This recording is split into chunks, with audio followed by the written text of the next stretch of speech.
Good afternoon, y'all. Glad that you're here. We're going to call this meeting to order as the General Policy Committee, October 13th. We will not have Commissioner Duncan Walker with us today. I do expect Commissioner Ward, but I don't know for sure. So we'll go ahead and get started in his absence. Is there a motion to adopt our agenda? So moved. Second. Motion and a second to adopt our agenda. All in favor say aye. Aye. All opposed, that motion passes. All right, so first up today we have the update and proposed ordinance language for the fair chance hiring item that we've been working on for a while.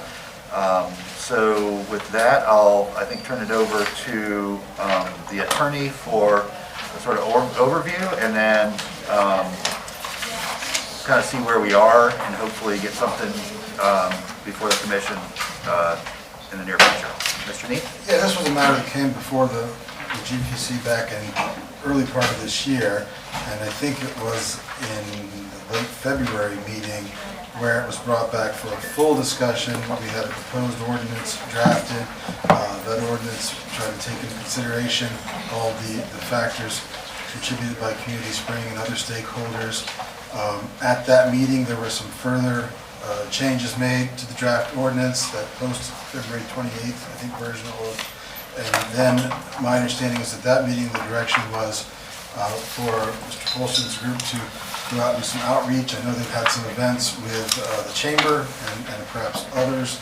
And then there was, I think, I don't want to overstep it, this is an agenda item, they were coming back at this meeting to give some results of that feedback and that information campaign and seek further direction from the commission. Okay, excellent. Thank you for that. Anybody from staff? Mr. Folston, you want to give us an overview of the outcomes of some of those discussions you helped host? Mayor, Commissioners, the City Attorney is correct. You guys had given direction for us to do some collaborative community engagement along with the Gainesville Chamber as well as with Community Springs. And so we had a chance to do that. We had a business leaders roundtable that we all co-sponsored together, and we got feedback back from the business community on the ordinance that was presented to them at that event. So thank you to Community Spring and the Greater Gainesville Chamber for all the support. What we found is that the business community had a lot of questions. Overall, they understood and supported the intent of what we're trying to do. Some of them even stated that they're already doing some of these things themselves in their businesses, but they did have questions in terms of the ordinance, how it was laid out, and really what the intent is, and more so from an aspect of wanting to be productive and trying to figure out, is there a way to come up with something that can accomplish the goal or the outcome that the city may be trying to do. At the same time, recognize the uniqueness of each individual business to be able to hire people and take them through the hiring process. We have representatives here today, as you know, from Community Spring. We also have representatives here today from the Greater Gainesville Chamber. So with that being said, overall the feedback was a lot of questions, a lot of concerns about the ordinance, really in terms of what are we looking for as an outcome, and really just cleaning up the ordinance itself in terms of some of the things that the City Commission is looking to do and accomplish. Okay, thank you, Mr. Folston. There's, I think, was general agreement on most parts of it. I know a couple parts that there was maybe some room for discussion today. The phrase in section 14.5 that seeks voluntary compliance prior to assessing a penalty maybe is actually just redundant. That the system set up really, like many other things that we do, if somebody is found in non-compliance, they receive a warning, like, hey, you're not in compliance with the city's ordinance. Then after that warning, they, we move to a fine that escalates with a number of times. So voluntary compliance is really unnecessary because everybody has to comply with an ordinance anyway, and it really, the sort of punitive part of that is spelled out in the ordinance anyway. The next was involving arrest exclusion. And so, you know, that really to clarify that it only applies to arrest and criminal accusations, not criminal history more broadly, and adding a definition of arrest and adding a definition of criminal accusation. And there is some proposed language that I think is available for that. Clarifying the notice language. So, you know, the notice is provided in accordance with the City Code of Ordinances, which regulates the process and timing of criminal background checks conducted on the job. And that's really just a sort of clarification change. Clarify the code enforcement and investigative process. I think this is something that we need to really be clear on with staff. Who do we expect to administer this? Is it a GPD matter? Is it a code enforcement matter? And you know, I think we need to hear from our staff and the city manager especially on that. What's more appropriate? How does this you know, sort of fit in with other activities we already do? I'll just, and this is editorial on my part, but this to me is going to be very similar to the wage theft ordinance the county passed, that we're probably going to have folks, a few number of folks that are in violation during the first year or two of this, and then after that it's going to become standard operating procedure. You know, once folks know that there is you know, somebody ensuring that this is followed, then everyone's simply going to follow it. But you know, I think we can expect a certain volume of folks that you know, file claims that their rights were violated under this new ordinance, and we're going to have an ability to respond to that. So is this a code enforcement thing, or is it a GPD thing? Who's better equipped to do that? And then the last one, language clarifying that employers retain discretion. And so just adding language that makes it clear that employers retain the discretion to determine whether an individual is suitable for the job based on their individualized assessment of the individual's criminal history. In other words, you know, it's still the hiring manager or the proprietor of the business who decides who they hire and who they don't hire. And you know, really what this is intending to do is allow the applicant to have a fair chance to show their qualifications and their skill set, their related experience before that determination is made. But in the end, you know, they're going to hire who's the best fit for the job, and they retain that discretion. And so just clarifying that. So that's, you know, that's sort of those are all pretty, I don't want to say minor changes. Everything is significant, obviously, but they don't really change the, you know, intent of this ordinance or the direction the commission is given. I think most of it's just clarifying language to make sure we don't get into a gray area, you know, if and when this is approved and goes into effect. So with that, I'm happy to answer any questions or open it for any questions on the commission. Or we can also invite, I see we have representatives from both Community Spring and the Chamber here, and so if they'd like to share any further thoughts or express any concerns to make sure we're you know, hearing everybody clearly before we move this forward, I'm happy to do so at this time. So anybody from Community Spring want to get up and share their thoughts? And I see Vicki, I see you here, so we'll invite you up as well. Just introduce yourself for all those that don't know you. Yes, good afternoon. Thanks for the chance to speak with you all. My name is Max Tipping. I'm the Policy Director at Community Spring. So maybe just to, I have some kind of broader things, but you know, I won't use this time necessarily to kind of rehash the whole bill or how we got here, except to note the kind of benefits both for individuals, businesses, and the community that were highlighted in some of the other backup materials that you guys might have received, or letters. In particular, Dr. Lucius Kalut submitted a letter to the City Commission last night. He is a national policy expert on exactly this topic and kind of outline some of these things in detail. Specifically to some of the, as you were just outlining, Mayor Poe, the only other kind of question mark I think I'd raise would be the kind of employer definition, and there's kind of two pieces to that. There's the basic, there's some basic language in there of kind of that could be cleaned up around, say, like, there's a definition of employer and then carve-outs for the languages like a daycare or a child care center as defined in Florida statutes, which we're fine with and we've supported from the beginning. The word daycare is not actually defined in the Florida statutes. The child care center is. So like, there's a redundancy there, and just like just cleaning that kind of stuff up. There's a couple of points around that.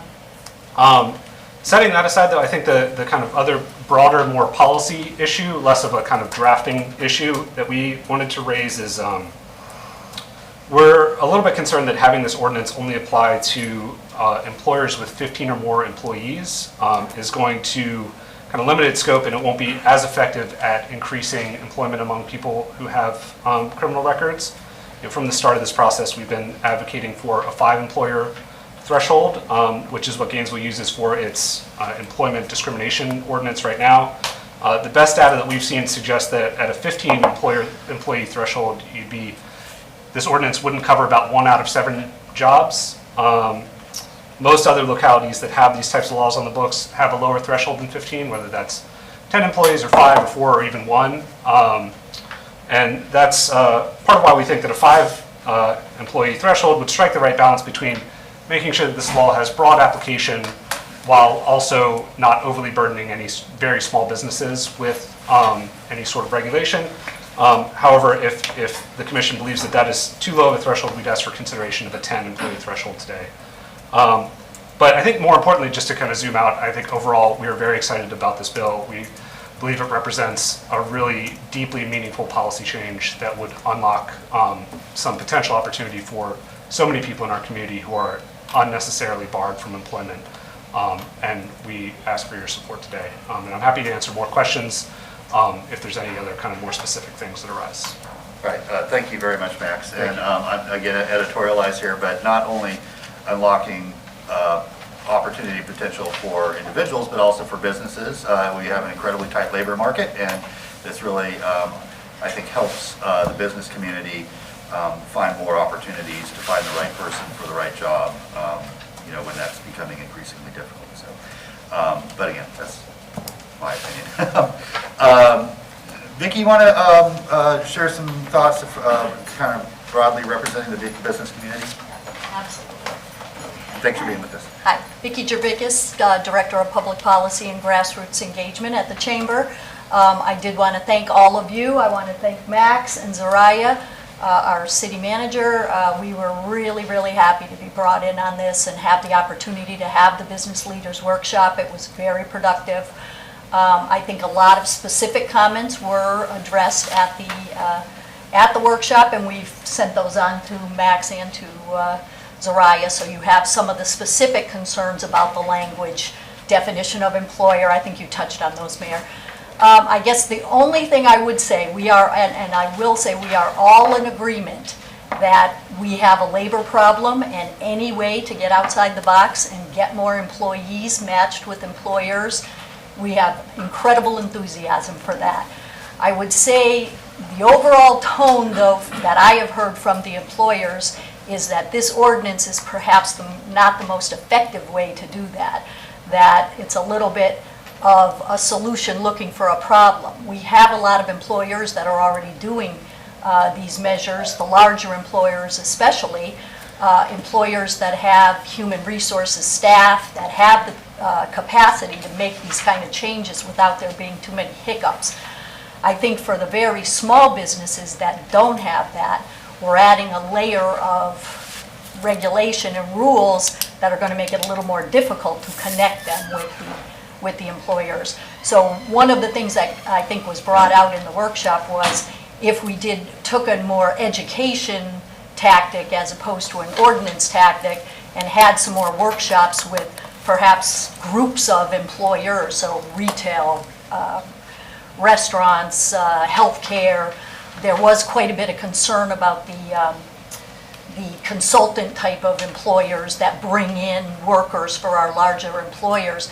having those kind of workshops so you could train people. And I think it was very impactful when Max really went through examples of the burden that people are having when they go to file for employment, making people more aware of those, because I do think there is a lack of awareness as to what people go through that have faced roadblock after roadblock after roadblock in applying for jobs. So being able to do more of that kind of work, that's where I think the real support from the business community comes in. So the overall goal, we are all on the same page. How to get there, perhaps we could consider something different. So that is what I would say our overall take on it. But again, we appreciate the opportunity to work together, and we look forward to doing more of this type of work. All right, thank you so much. Thank you so much. Yeah, thanks for participating with this throughout. And I think Vicki raises an important point that, we are going to need to do some very targeted outreach and education if this ends up passing, to make sure that all of our businesses understand what is expected of them and how to comply with the least amount of friction. And so we'll have to consider that as well. Okay, well, back to the commission, and then we'll open it up for general public comment in a moment. Commissioner Santos. Thank you, Mayor. I support the ordinance moving forward and the changes that you proposed. I do think we should keep the 15 employee that currently is in the proposed ordinance. Thank you, Mayor. Yeah, I think, thank you. Certainly, the decision points, I think, striking daycare and just putting in childcare, since that does have a definition, that seems to keep the waters as clear as possible. We do need to decide on an employee threshold number, and then there's a couple other minor changes. Commissioner Sacco, then Commissioner Chestnut. Commissioner Santos. Oh, we do define daycare centers in our code. Oh, okay. So I don't know, I think that might be something to have staff look at it with the best language on that. Okay, well, Mr. Nee, if you would offer an opinion on that, Yeah, I think it's defined, Mr. Mayor. That's why we made our best effort to provide a comprehensive ordinance back in February.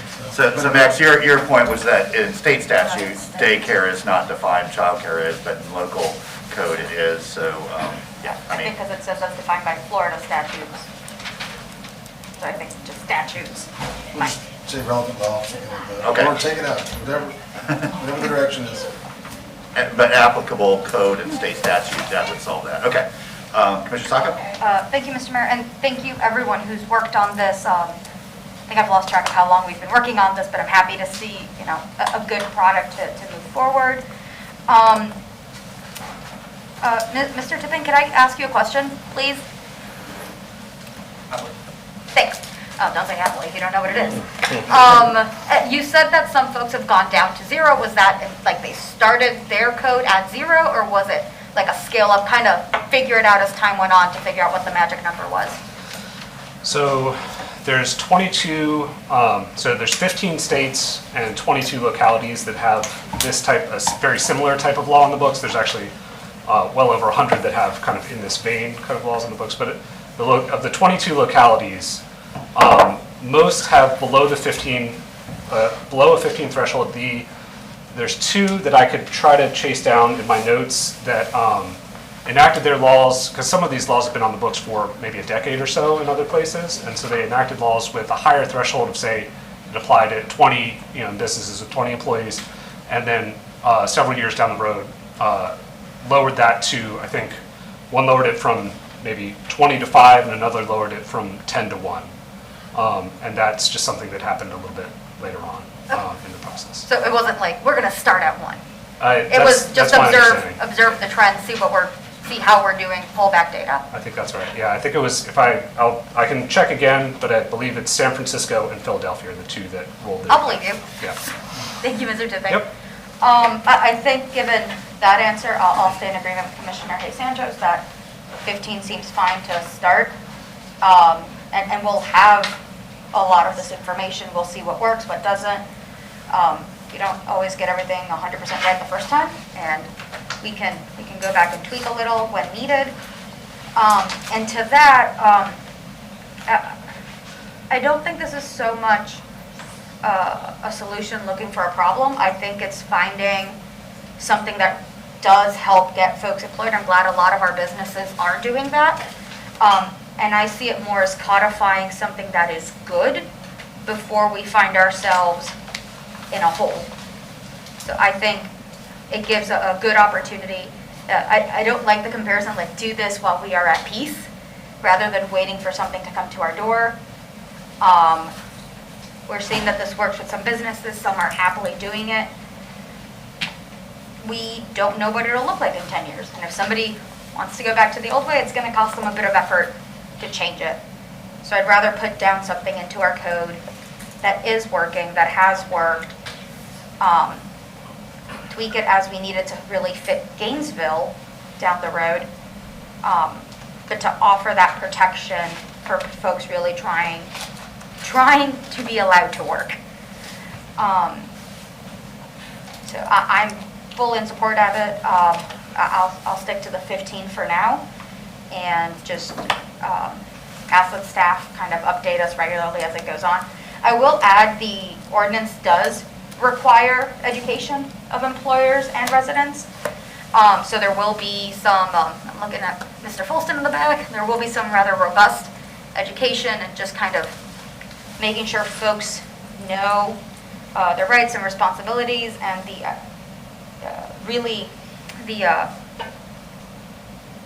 parameters of what is being here. As the mayor said, ultimately there is a decision of whether you do fit the job or not. And explain that, but you should have the opportunity to apply and show what talent you have. So I'm excited. Thank you, Mr. Mayor. Thank you. Mr. Chestnut. Thank you. I support, as I've supported in the past, 15 employees. Stick with that one. My concern is with the code enforcement, and I think the bill says Office of Equity and Inclusion, OEI. To enforce it? Code enforcement, investigative process.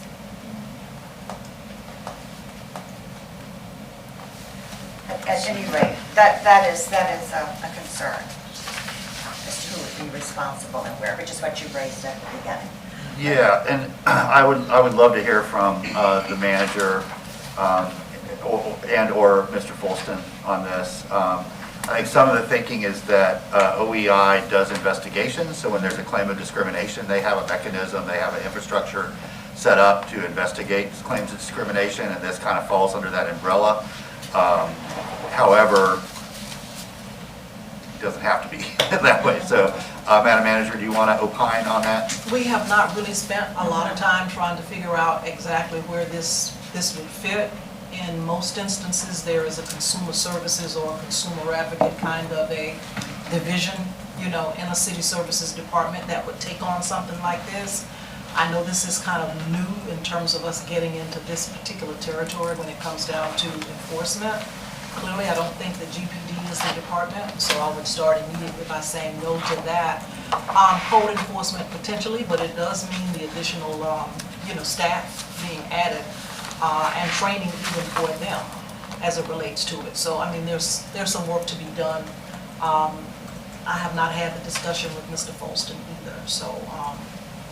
Okay, Mr. Nee and then Mr. Fulston. Yeah, Mr. Mayor and Commissioners, we, in the draft that was before and after the February meeting, we indicated that enforcement would be through the Office of Equity and Inclusion, anticipating that the cases would be brought really by complainants, and that it would follow the civil citation procedure laid out in the statutes and our ordinances, and that for purposes of the enforcement of this article, employees of the Office of Equity and Inclusion would receive appropriate training and be designated code officers as provided by Section 2337A. So yeah, it would be a staffing issue for the Office of Equity and Inclusion, but employees reporting to him would be trained and authorized to issue citations for this article. And the penalties would be commensurate with those of civil citations. Right, okay. With So- some tweaks. Okay, thank you. Then my final comment, I wish there was a way, to pilot this, to pilot it for a year, to see how it works, see how the enforcement works, but to to get more buy-in, if you will, from the business community, I think piloting it would be the way that I would go for here. Thank you. Yeah, thank you. And I think, in sort of parallel with Commissioner Sokka's comments as well, Commissioner, is that I think it is important that the commission be given an update after no more than a year, maybe after 6 months and then a year, to just share what's happening. You know, how many folks have not been in compliance, what's been the response once somebody has been cited, has there been sort of, because I keep comparing this to wage theft, but it's very similar in that, you know, some businesses, almost all businesses were in compliance, a few were not. Once they were made aware that they were not, restitution was made, the problem didn't happen again, and everything was cool, and now it's just really infrequent where they get a complaint over there. I think this will happen very much the same way, but that first year is important, right? To make sure that everybody knows what is expected and, you know, that we're interactive with them in making sure that they're doing it. So I think that, you know, that 6 and 1 year update to allow the commission to see if it's working right and if there are changes that need to be made is important. Mr. Polston, So- I'll give you an opportunity. Thank you, Mayor and Commissioners. The manager made a very good point. Some aspects of it, if we're going to move forward today, we definitely have some conversations around how we manage it. Mayor, you mentioned, I think, 4 or 5 things, 4 or 6 things actually, that you mentioned today. I would ask that you have some deeper discussions about them or give some direction on what you want us to do. I believe one of the things you mentioned was removal of voluntary compliance language. If everybody's okay with that, we need to do that.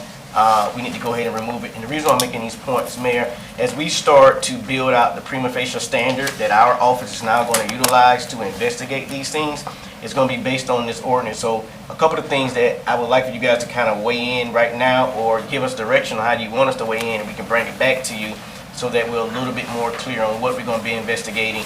That also not only helps our staff that's going to be investigating it, it also helps the public as well be aware of this is going to be the standard.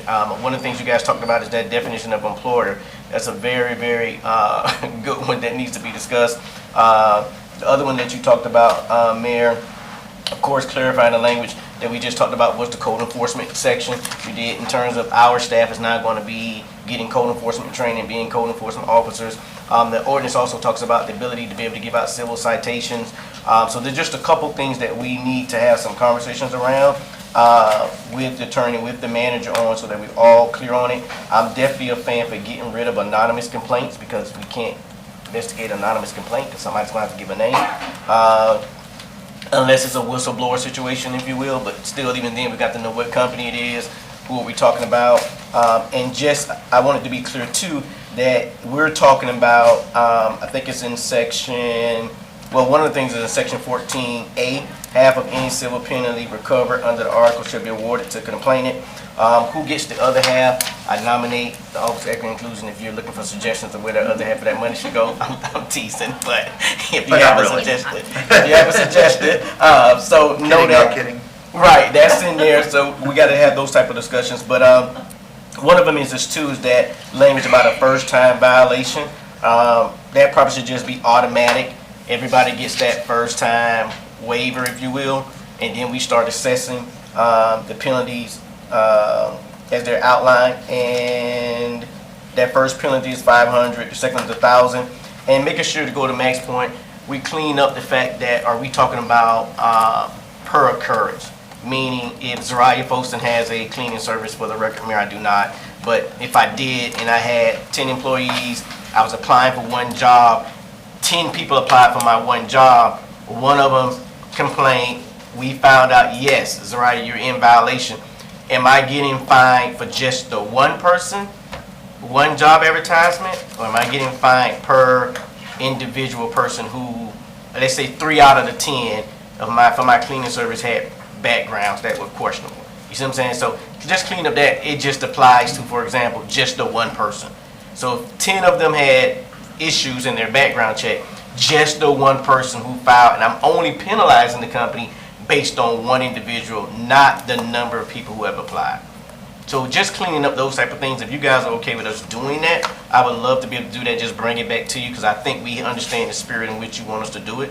And I think you've highlighted those 5 or 6 areas that you want us to look back and clean up. Okay, thank you very much. Commissioner Ward, then Commissioner Yola. Thank you, Mr. Mayor. So several items. First of all, thank you to all our staff and everyone in the community who's had anything to do with this. We asked that the community sort of work this out and have conversations, and to a large degree you did, and I appreciate that, because that doesn't always happen when we say that. So thank you.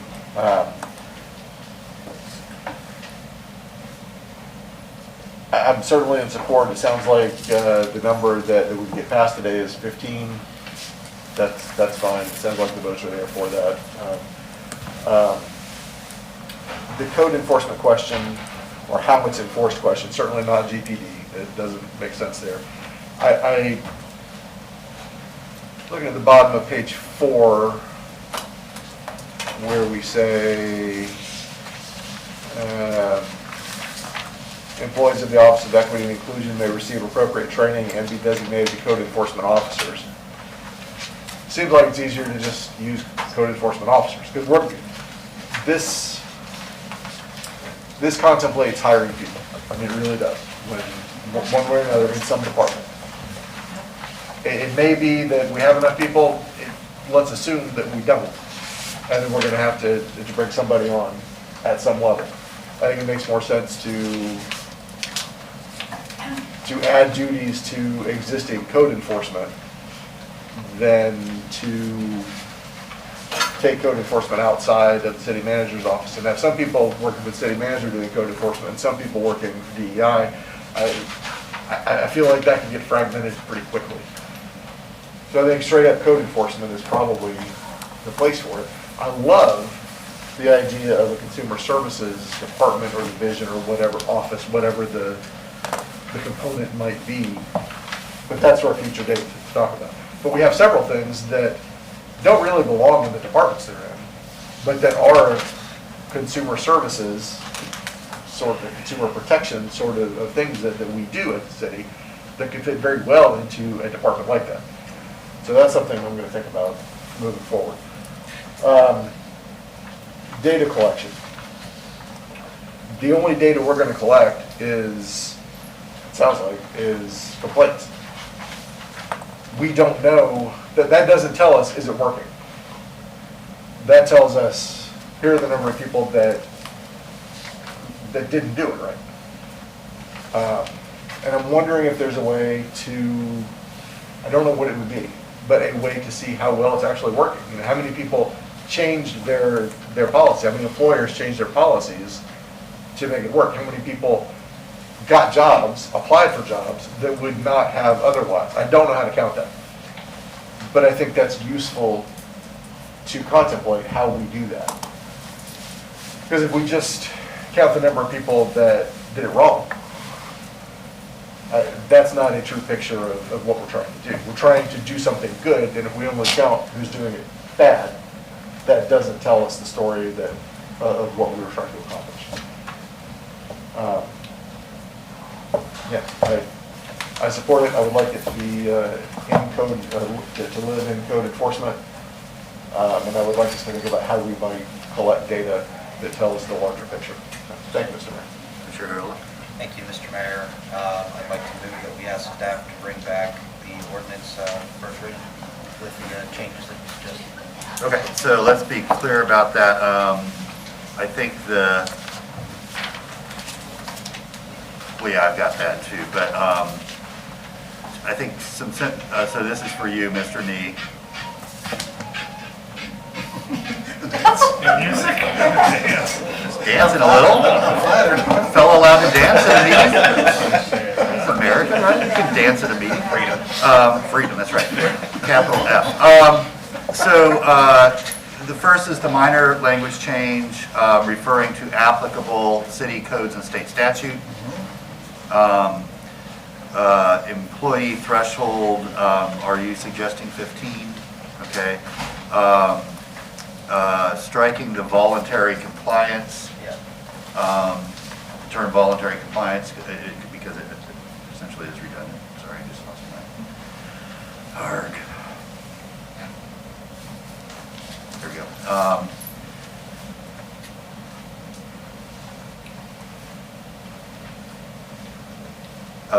Okay, so there was some cleanup language of really just defining arrest and criminal accusation. Section 14.5-180.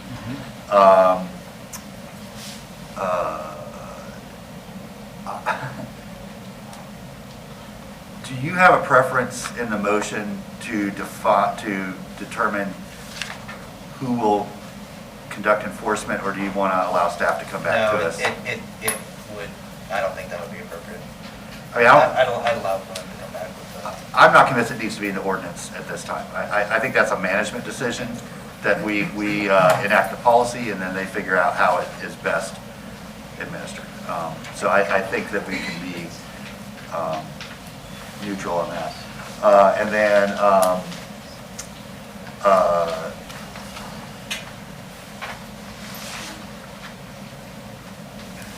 employer discretion, I think just being clear that this would be added language, that employers retain the discretion to determine whether an individual is suitable for the job based on the employer's individualized assessment of that individual's criminal history. So the ultimate hiring decision and authority still sits with the employer. That's not being stripped from it, and just making that clear. Okay, so those were the suggested changes or additions. Is there a second to that motion? Second. Okay, motion and a second. Okay, then going back to Commissioner Sacco and then Commissioner Santos. Then we'll go to public comment. Thank you, Mr. Mayor. I think it might be best for staff to, all agree, staff should figure out, you know, the mechanism on the ground. I will just offer as like my understanding and my reading of how it was proposed in the ordinance is that EO wouldn't necessarily act as code enforcement, more like deputized under one single sliver of what code does. So they're not going to be handling all the code complaints about like grass and trees and trash, but they are, you know, they are vested with the authority. They are deputized as far as to issue that citation, which I think is what they need. So that's how I was reading it, not go on and also be code enforcement, but I'll let y'all figure the rest out. As far as Commissioner Ward's point about data, we had actually talked to Mr. Tipping about this, and Mr. Folston, you know, what happens if people come in, they have a case, they don't have a case.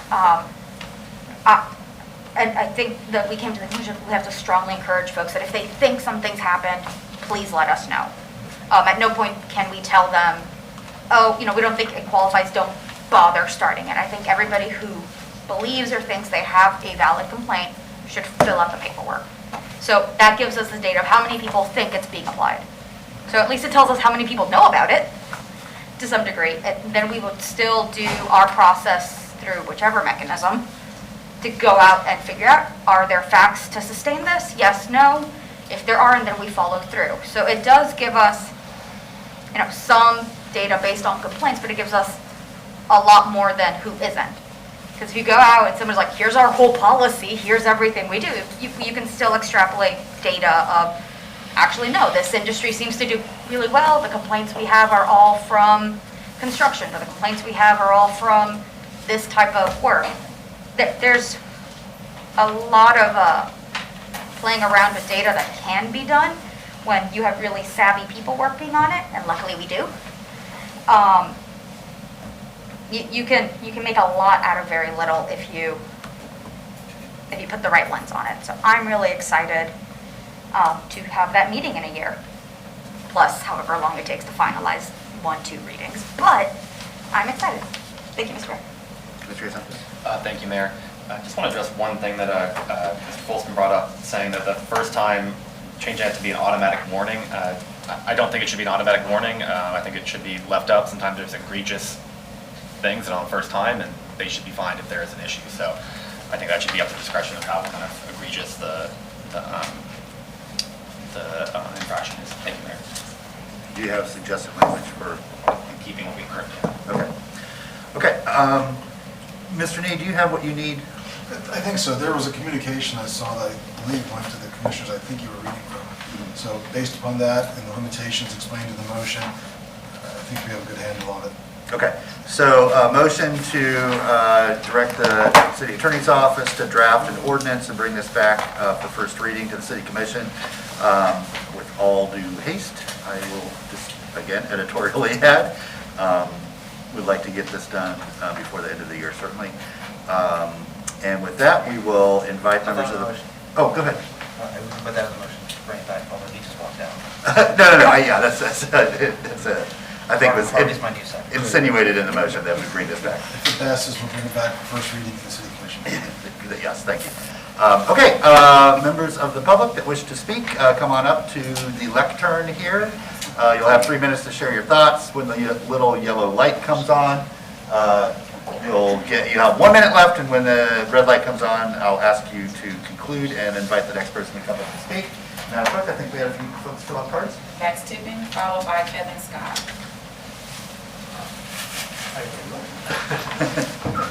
I can go very quick. I don't want to monopolize time.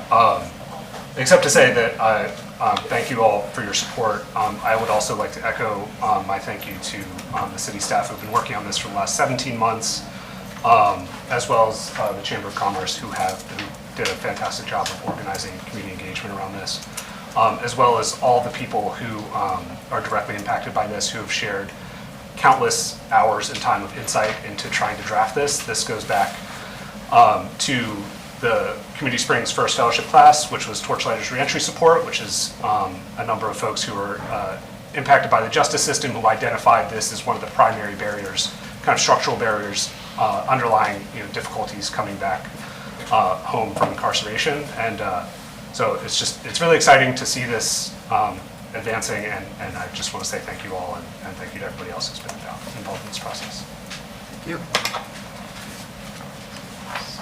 Kevin Scott, followed by Lee Scott. Good afternoon. My name is Kevin Scott. I'm the project director of Just Income GNV, which is our guaranteed income pilot, helping formerly incarcerated people in our community. We have 115 formerly incarcerated neighbors who are getting an income floor for a year. One of the great privileges of that work is I have constant contact with currently and formerly incarcerated people. And I can tell you very much jobs are a huge, huge concern. If you're unable to generate income post-release, you will be reincarcerated for failure to meet your payments, failure to comply with the conditions of your supervision, which is actually the money. So I would say this is not a solution looking for a problem. I'd say this is a huge problem screaming for a meaningful solution, very much. I hear it all the time. Part of our research, we are very fortunate to be paired with Dr. Lucius Kalut, which is a great name. He is a professor of criminal justice and sociology at Suffolk University and an executive board member for the Prison Policy Initiative. He happens to be here in town right now for another round of deep dive interviews with formerly incarcerated people in our community in Alachua County. And he wrote a letter, which you can read. There's a few parts of that I would like to pluck out and read aloud, which I think are very much worth saying. So Lucius has said that in his analysis of the Bureau of Justice data, that he has found that roughly 27% of working age formerly incarcerated people are unemployed. That is, they want to work but are unable to secure a job. And although jobs encourage greater bonds to home communities, allow people to secure housing and put food on the table, and are perhaps one of the strongest deterrents of criminal behavior, discriminating against people with criminal records remains widespread and all but ensures criminal recidivism. In fact, through his research with our study here, he has heard from numerous people with records that over time the discrimination that they have faced has pushed them further into cycles of poverty and incarceration. This is a bad policy, not only for people with records, but for also everyone else. This actually would give power back to hiring managers to make decisions based on who is best suited for their job. So this is a win-win. In summary, he says that he considers this ordinance to be both an economic driver and a step toward creating safer communities. I implore you to consider not simply how this improves the lives of people with criminal records, but how this makes life better for ourselves, our neighbors, and our children. In the end, the question becomes, do we want to live in communities that provide people with criminal records the opportunity to become productive citizens? Or do we prefer to exclude them from jobs and reinforce cycles of poverty, crime, and incarceration? Thank you. Lee Scott, followed by Danielle Chances. Good afternoon. Thanks for hearing me out. My name is Lee Scott. I'm the volunteer coordinator and advocate at Grace Marketplace. I'm also a fellow at Community Spring, a justice impacted person myself, and I host a podcast called Uncarcerated where I interview people that are coming home from incarceration. So I'm in a unique position where I understand kind of both sides of this. And I can tell you that the data points, the through line for every single person I come in contact with is trying to find gainful employment. Over and over again, people are telling me that they cannot find work or meaningful work. Sometimes they need to work 2 and 3 jobs to be able to pay the fees that they have, catch up from being incarcerated for so long, take care of their children, and they're not able to find that second job, that third job.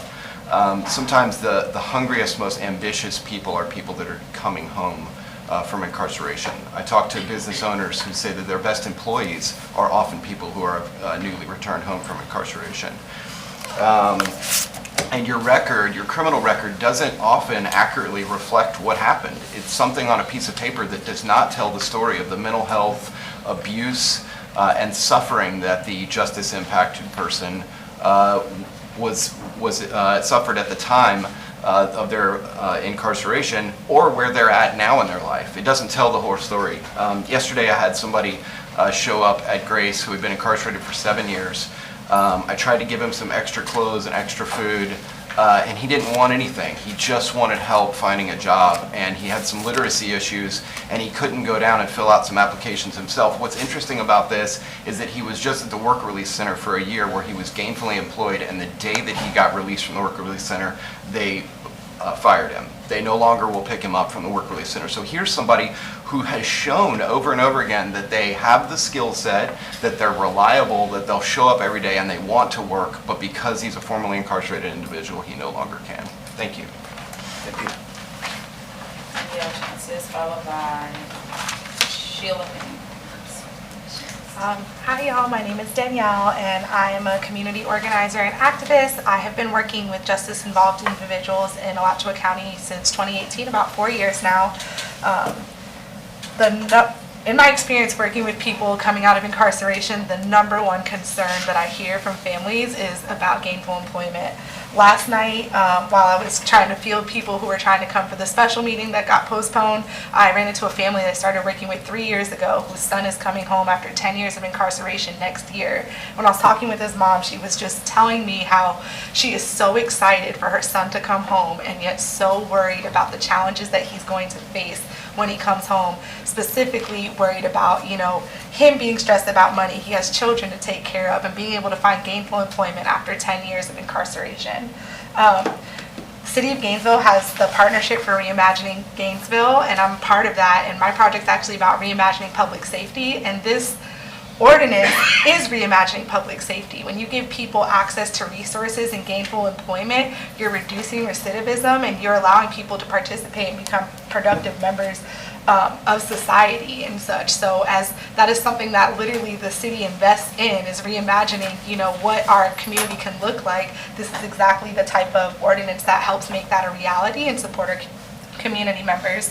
Lastly, I wanted to talk about a young man. I guess he's not that young anymore, but his name's Marcus Bullock. You should look him up. I met him at a conference a few weeks ago when I was there for the Florida Rights Restoration Coalition, which restored voting rights to formerly incarcerated people back in 2018. And Marcus was directly filed at 17 years old and did 8 years in prison. And he tells his story, he has a great testimony about how he came home after 8 years in prison and he couldn't find any employment. He applied to job after job after job. Finally, Sherwin-Williams gave him an opportunity to work. He started working in the paint store. He would meet people looking for paint, then people who were looking for painters. He started being a connector, and now he's a CEO who gets invited to conferences all over the country to speak and tell his testimony.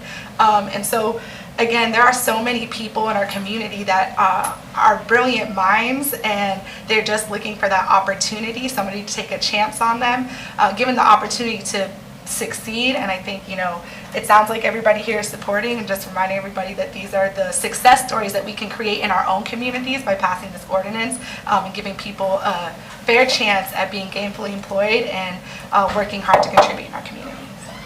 And you guys should really look him up, Marcus Bullock. He has an amazing story. Thank you.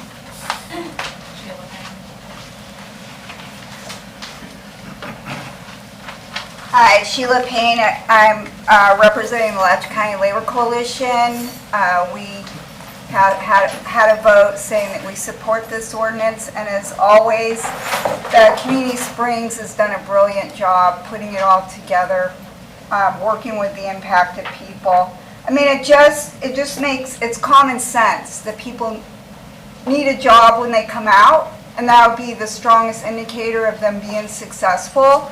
So we do have a committee, I call it the Criminal Punishment Committee with the Labor Coalition, because Paul interviewed a civil rights lawyer who called it that. But I just want to talk about my friend. When we first moved here, my friend, she works in the same building as Paul. Her partner, they had 2 kids together, had been in prison. They now have 5. The dad does not live in the home, but he was desperate to get work to help support his family. And all the people I knew, the businesses, I was going in Chipotle all the time to pick up food for St. Francis. They gave it a try, but their corporate office would not allow them to. And he had been a cook before. Chewy's took a chance on him. And after a year and a half, he's so well respected that he now opens restaurants all over the Southeast. He's a really hard worker. And his family, he doesn't live in the home. He lives in Tampa. They live here.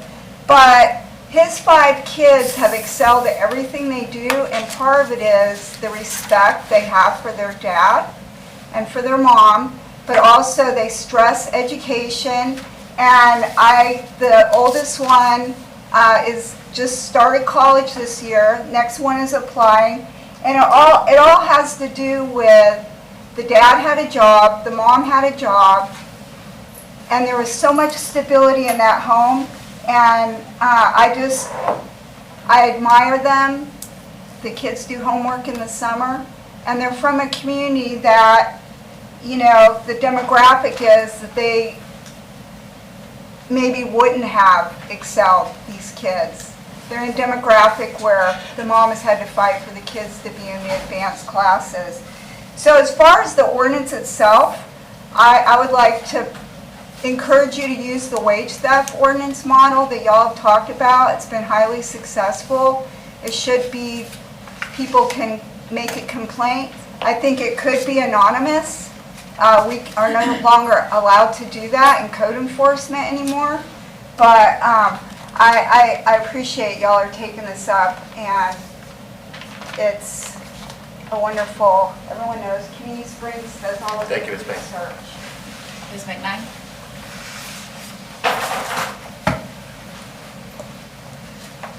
Hello, my name is Tequila McKnight. I just want to say thank you to everyone here for working on this ordinance and getting everything together. And I am a person that is affected by this, by not being able to get hired. Even as soon as 6 months ago, I put in applications and I still can't receive a job. My record is over 15 years old, and I've been home for prison almost 9 years, and it still affects me and others in the community. So this is definitely needed, and I'm happy that you all are going through with it, and I hope that it does show a change, that I'm able to get a job and others like me, because I am a hard worker. Thank you. Thank you. Was anybody wanting to speak that did not fill out a card? We'll give you, yeah, go ahead, John.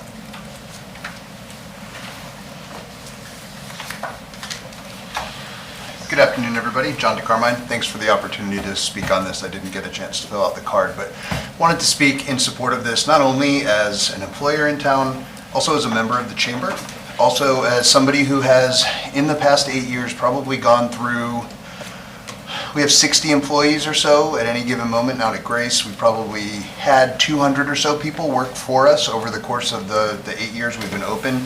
There's been no correlation between involvement in the criminal justice system, how good of an employee somebody is, how hard they work, how likely they are to show up. In fact, as somebody had mentioned earlier, what we've seen most often is we give people fair chances to come and work with us. They have a lot more incentive to come, to show up, to make sure that they're there, to be involved in what's happening. So we've seen some of our best employees come, if not directly out of prison, then shortly after. So it's been an honor to work with Community Spring Fellows. It's been an honor to work with a lot of the folks who have come out of the prison system. And so as a member of the community and as an employer, I would speak very strongly in favor of this. Thanks. Thank you. Anybody else?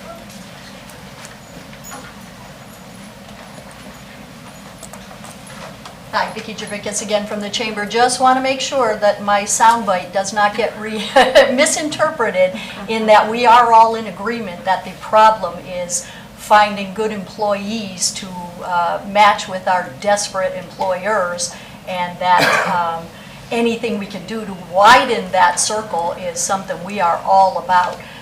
The ordinance, we were a little concerned that it was a little one-size-fits-all for the wide variety of businesses we have in the community, and that there perhaps was a better way, a more efficient way to do that kind of matching without putting in paperwork and more layers of interviews and going down the process of getting employed, when what we all want together is to make sure that people get jobs. People that want jobs get jobs, and we have the jobs in this community that we want people to work at. So just making sure that the problem is real, it's just that we think the problem is matching the people and widening the pool of employees, which we are anxious to do. So thank you again, and we look forward to helping and moving forward and making sure that our businesses can participate fully in what you decide. Very good. Thank you so much. Thank you so much. Yeah, and I know that we'll, I'm sure, be leaning heavily on y'all as we get into the education and outreach portion of this. So thank you for that willingness. Anybody else? Okay, so let's move back to the commission. We do have a motion on the floor to ask the city attorney to draft an ordinance and bring back to the commission at a regular city commission meeting for first reading. We have given some direction on some changes. And so if there are no further questions, we'll move to a vote. All in favor of the motion, say aye. Aye. All opposed? That motion passes unanimously with Commissioner Duncan Walker absent. Do you need a moment about the baby? Yes. Okay. You know me too well. Okay, we're going to go ahead and move to our next item, which is the no-cost sanitary products, and I'm just going to turn it over to Commissioner Sacco to introduce this item. Okay. And goodbye, enjoy. So this one, this idea actually came out after I'd read a few articles out of Ann Arbor proposing something similar. I followed along as they rather enthusiastically and quickly went through it and brought the idea to Ms. Spicer, and she and one of our fellows went through all the research. I also had an intern who will be joining us shortly, who had actually come to us wanting to work on other topics, heard about this and wanted to do extra work. That's rare. And I really brought this about as we were having conversations on how to best expand what the city does surrounding healthcare. Healthcare is not generally our first lane, so to speak, but we do look on ways to really help it along and do what we can as a city to make sure everyone stays healthy and has the dignity of care that they deserve as humans. So I think this is one small way that we can enhance the public health of our community.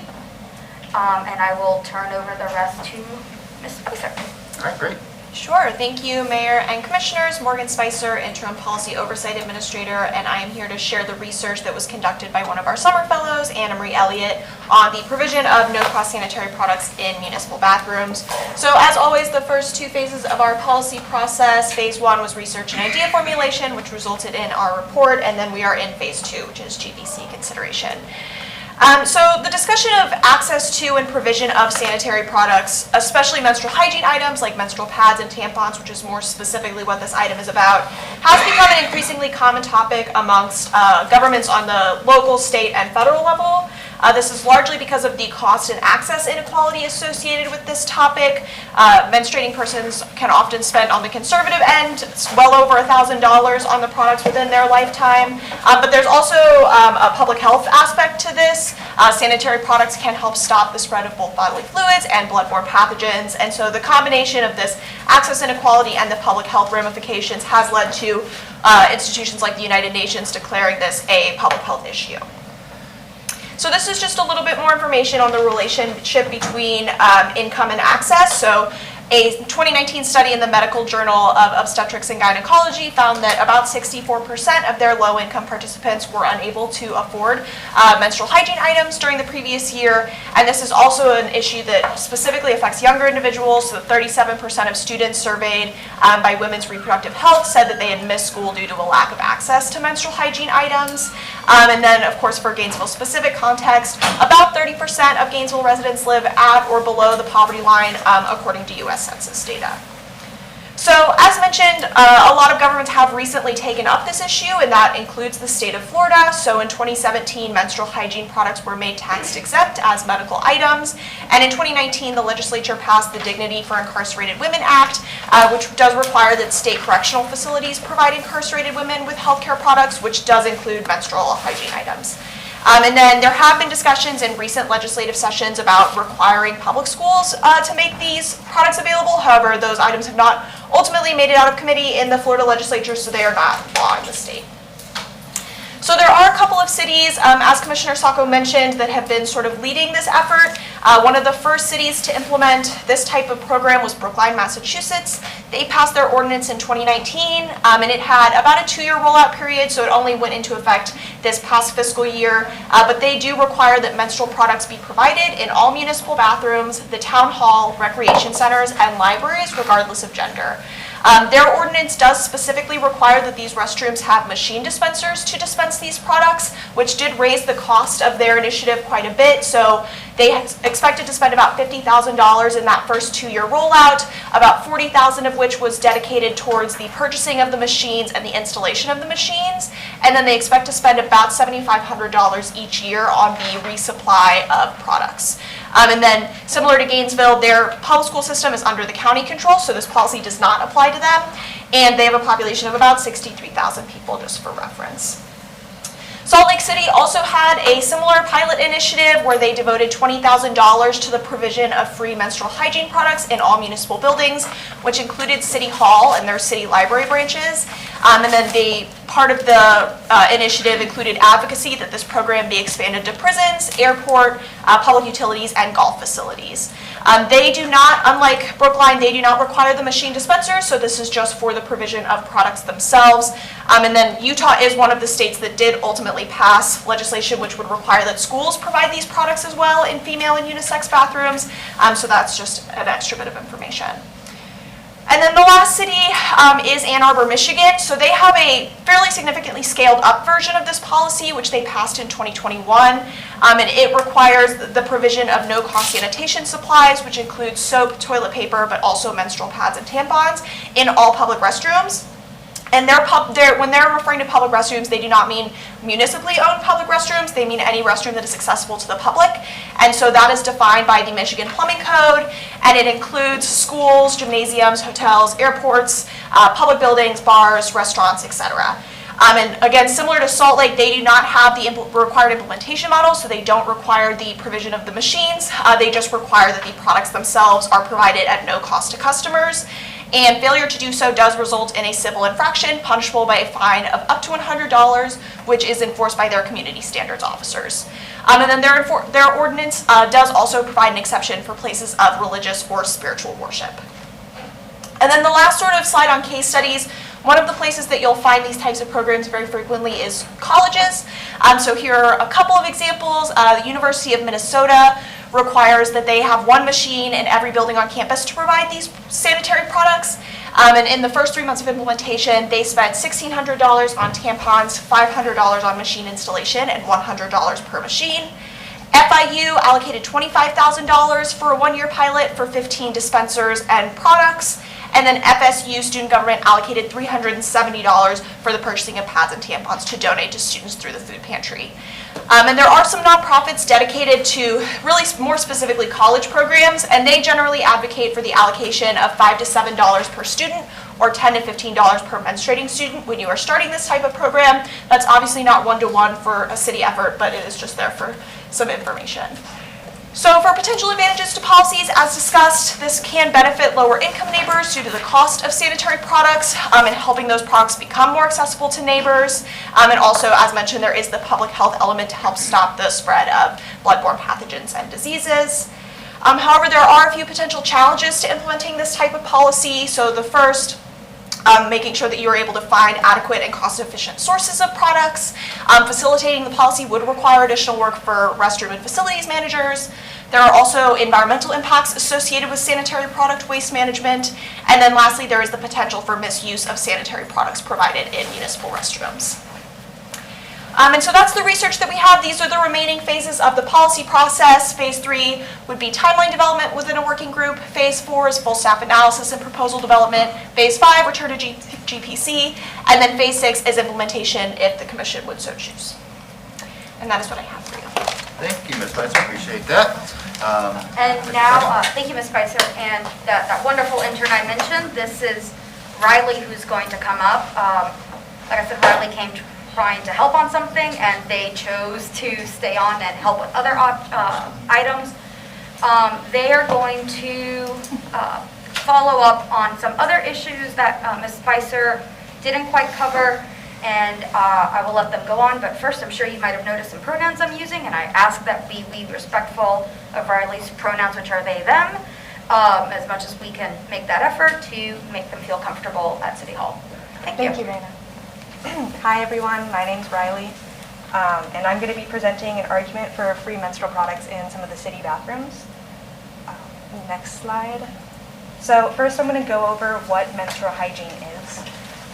Proper menstrual hygiene is defined by the United Nations International Children's Emergency Fund as menstruating individuals having access to clean menstrual management materials to absorb or collect menstrual blood that can be changed in privacy as often as necessary, using soap and water for washing the body as required, and having access to safe and convenient facilities to dispose of used menstrual management materials.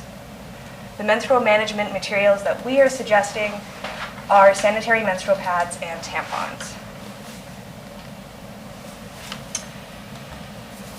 Going over who is affected by this, according to the 2020 U.S. Census, 52% of the people living in Gainesville are assigned female at birth, and this roughly equates to 62,000 people, excluding those over 65 and those under the age of 5 who have the potential to experience a menstrual cycle. Just about 30% of the Gainesville population live below the poverty line.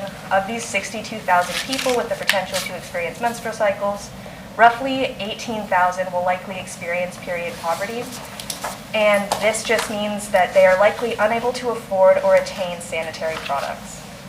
People assigned female at birth, aged 18 to 24, make up the largest demographic living in poverty, and this was brought up earlier in Morgan's presentation. Those affected disproportionately living below the poverty line or at the poverty line tend to be people of color, particularly members of indigenous groups, immigrant communities, LGBTQ+ members, those affected by natural disasters, those affected by abuse in and outside of the home, and those affected by a disability. Of course, these are not all of the groups affected, just some of them. Why menstrual products are important for the city and also the cost of the individual. An average box of tampons usually contains about 36 tampons for about $13, including tax. This roughly equates to $2 per tampon for someone who has a menstrual cycle lasting around 7 days, which is 168 hours of bleeding. With 8 hours per tampon, that's 3 tampons a day for 21 tampons in a cycle, which equates to about $41 a month. For 4 days and 96 hours of bleeding with 8 hours each and 3 tampons a day, that's about 12 tampons a cycle for $24 a month. With the average menstruating person spending over $1,700 on menstrual products in their lifetime for an average of $300 per year. Some negative repercussions of unsanitary menstrual hygiene can result in fungal infections, yeast infections, urinary tract infections, bacterial infections, and in the most severe cases, toxic shock syndrome, which can result in death. These are oftentimes due to overextended use of menstrual products or improper makeshift menstrual products. All of these repercussions will require a doctor's visit to alleviate the problem and will put extra economic strain on the recipient.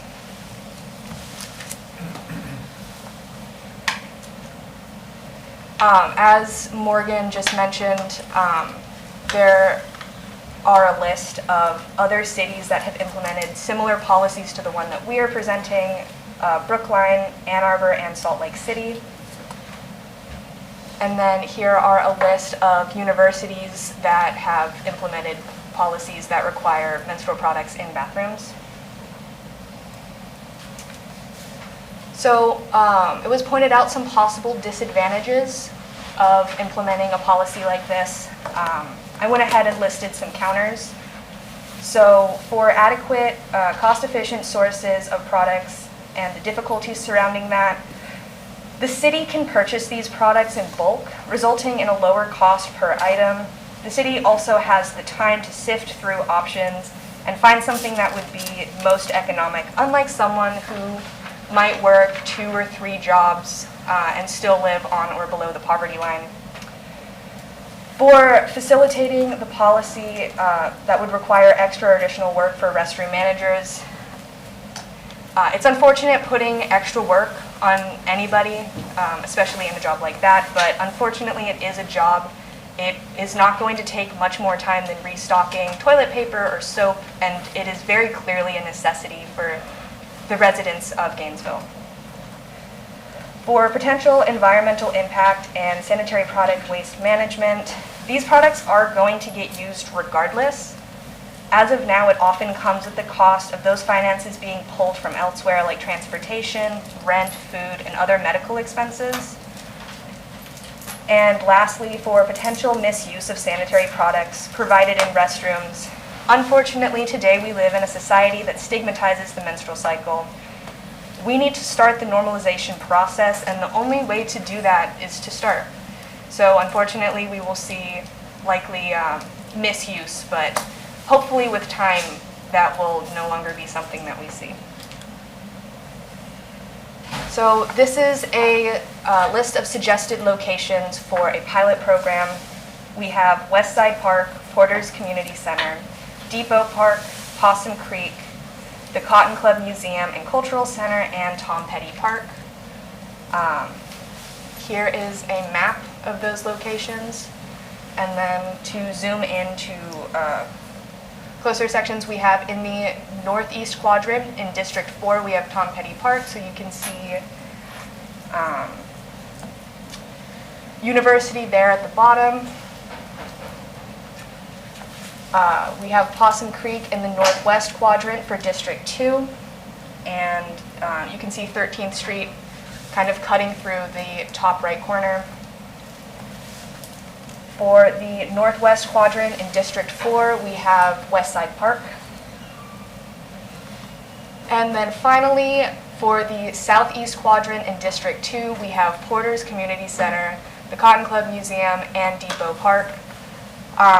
Unfortunately, they are all located very close to one another, so it might be most beneficial to reallocate some of these products to somewhere in the Southwest District. The university is there, so we don't really have a ton of options when it comes to parks, but I think it would be beneficial to implement products in that area. And that's it. Thank you very much. Thank you, Riley. Appreciate all the work that you put in. And back to you, Commissioner Sacco. Thank you, Riley. And I have to point out, Riley wasn't working alone, but she had some help, and a lot of those folks couldn't be here, but it was a wonderful group effort, and Gracia is looking at me because she also helped in her own not-city time. She also helped out. So I think just really to summarize, to see kind of some of the options that other municipalities and states have looked at, I'm not remotely asking for what Ann Arbor did. That was a huge lift, although it had great support even from business owners, especially one business owner who is on their council who said, of course we should be doing this. I don't think we are quite ready for that jump. What I am asking is similar with these locations that Riley has put out, a pilot at best to see what it is, to introduce it. I would leave ultimately the selection of where to management. But I'm asking at this moment for a plan of what it would look like to test this out on a pilot measure, to really access and crunch those numbers of what it would take. Is it done well? How much more effort does it actually take from our community builders? How helpful is it to the community, the response they have? Riley and co. are working on a survey that they will take around and really to affected neighborhoods to kind of do the footwork of asking, have you heard of this? This is a problem, and really do some data collecting. Hopefully concurrently with a rollout of this project, if it rolls out. I will add one other negative that was brought to me privately, that this is just some women's fad issue. And I very politely said that this is an issue for people who menstruate, not necessarily for women, and to think that is really short-sighted and closed off. A lot of folks do face this issue. Sadly, it's a lot of our youth who are already not receiving the best education as it on reproductive health or sexual health, including this topic.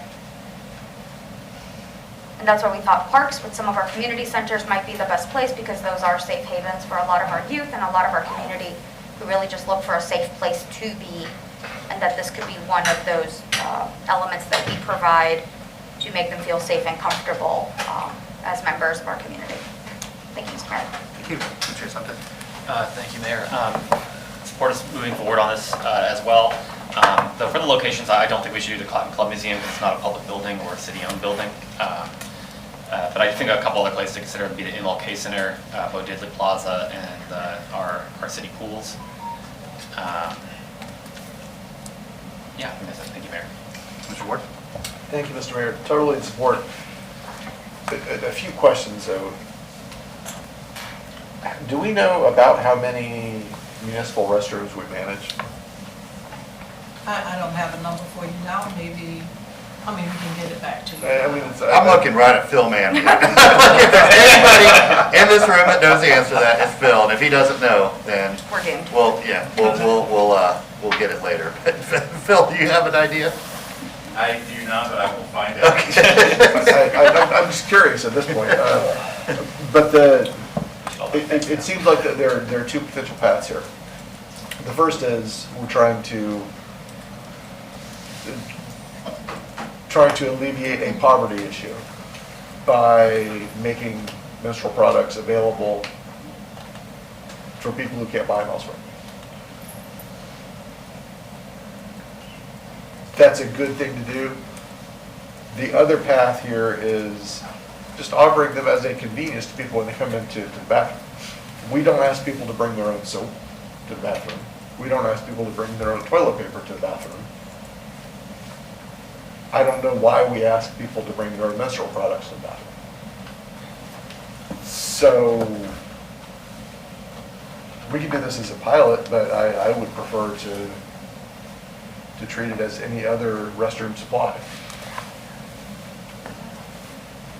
in municipal restrooms. So, there you go, I'm done.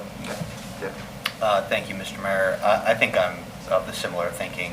Based on the research, you know, it seems to me that the most difficulty we're going to have is putting this plan together, but the cost was not prohibitive. Obviously, it's very good, sound public policy, so if the commissioner wants to start with the pilot program, that's fine, but I'm counting 2 votes for a full rollout, so maybe there's more. Madam Manager, you wanted to get in? No, I just wanted to put some information in the record relative to this subject. I'd asked staff to take a look at the scenario around our community. And in terms of Alachua County, just for information, Alachua does not provide these products, like Alachua County.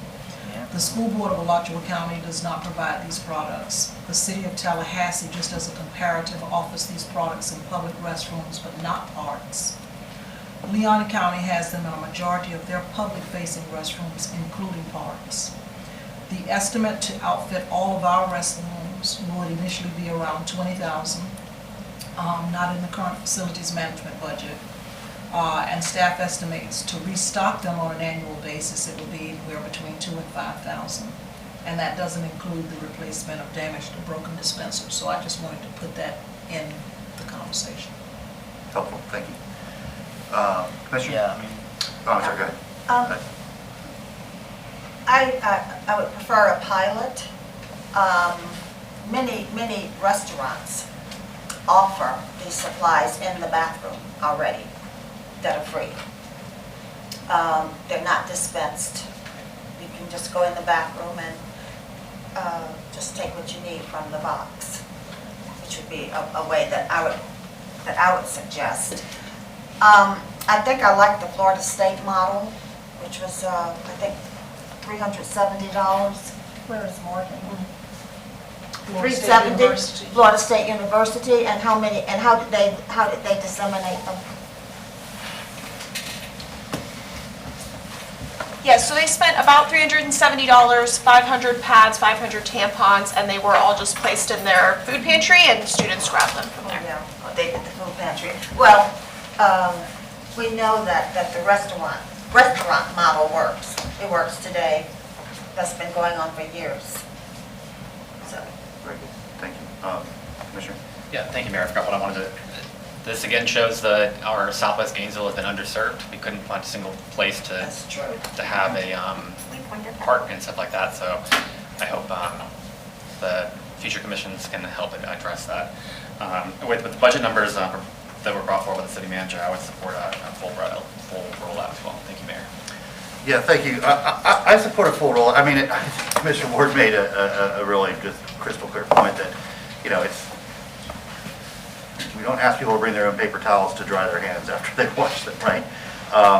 So this just simply needs to be a sort of baseline amenity. I feel like it should be in all of our public restrooms.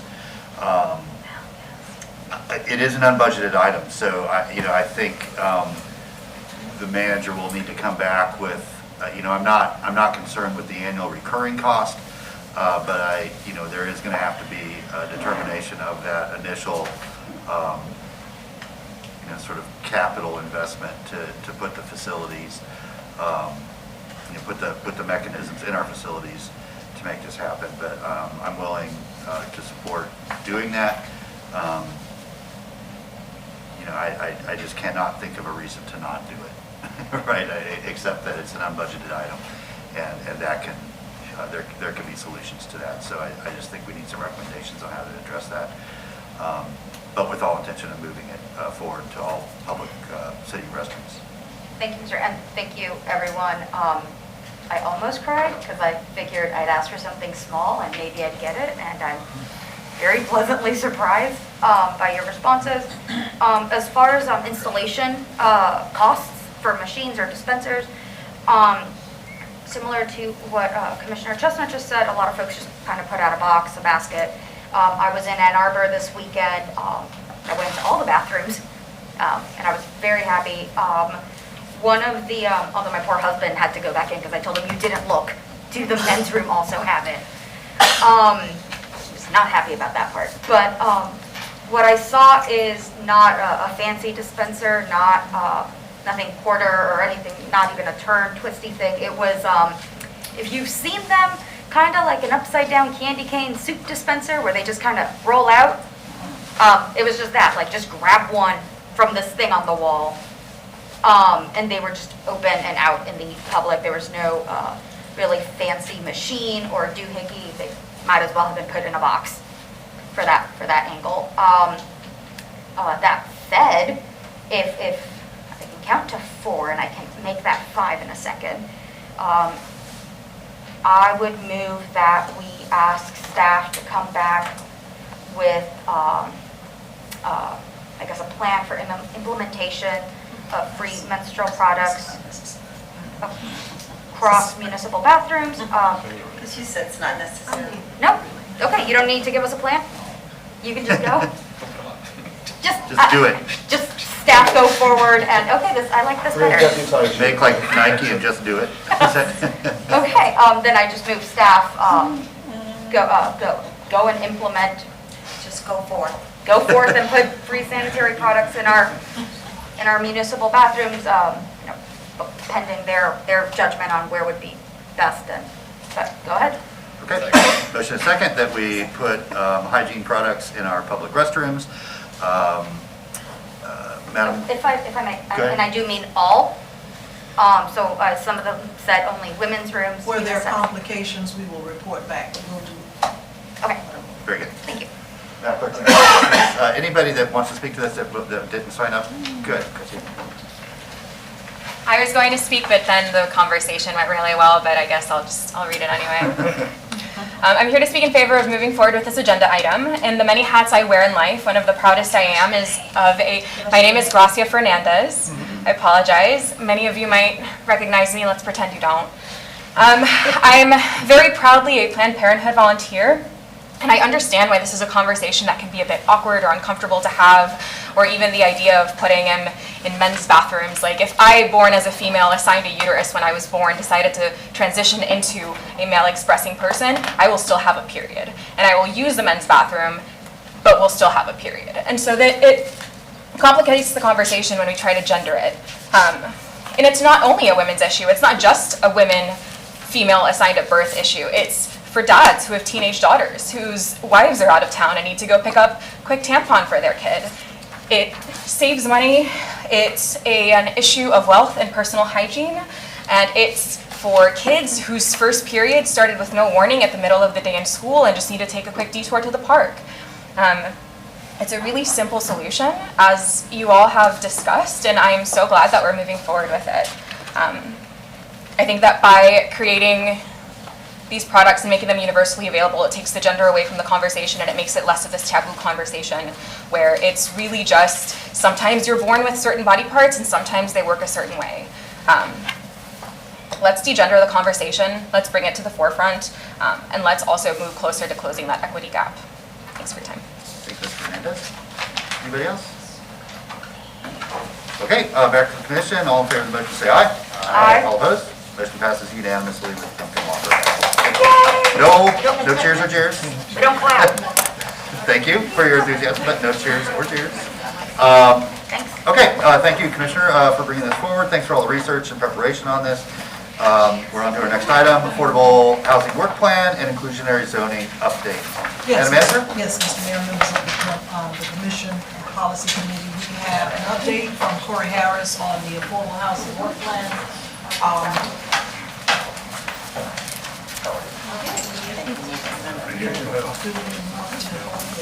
Did he delegate? Yeah. Oh, okay. I'm in charge. Okay, thank you. Kind of. I wanted to ask Mr. Corey Harris if he would come forward and provide an update to the Policy Committee on the work that has been done to date on the work plan. If the Policy Committee recalls, about $8 million of the ARPA funds have been set aside, for housing, affordable housing activities.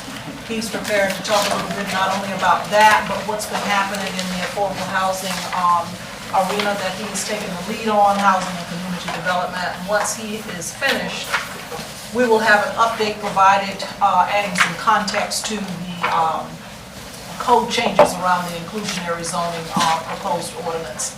But at this point, Corey Harris will talk to us about the affordable housing work plan. Great, Mr. Harris, good to see you. Thank you, Mr. Mayor, to the commission. Again, Corey Harris, Housing and Community Development Director. If you can switch the slide presentation to the affordable housing update.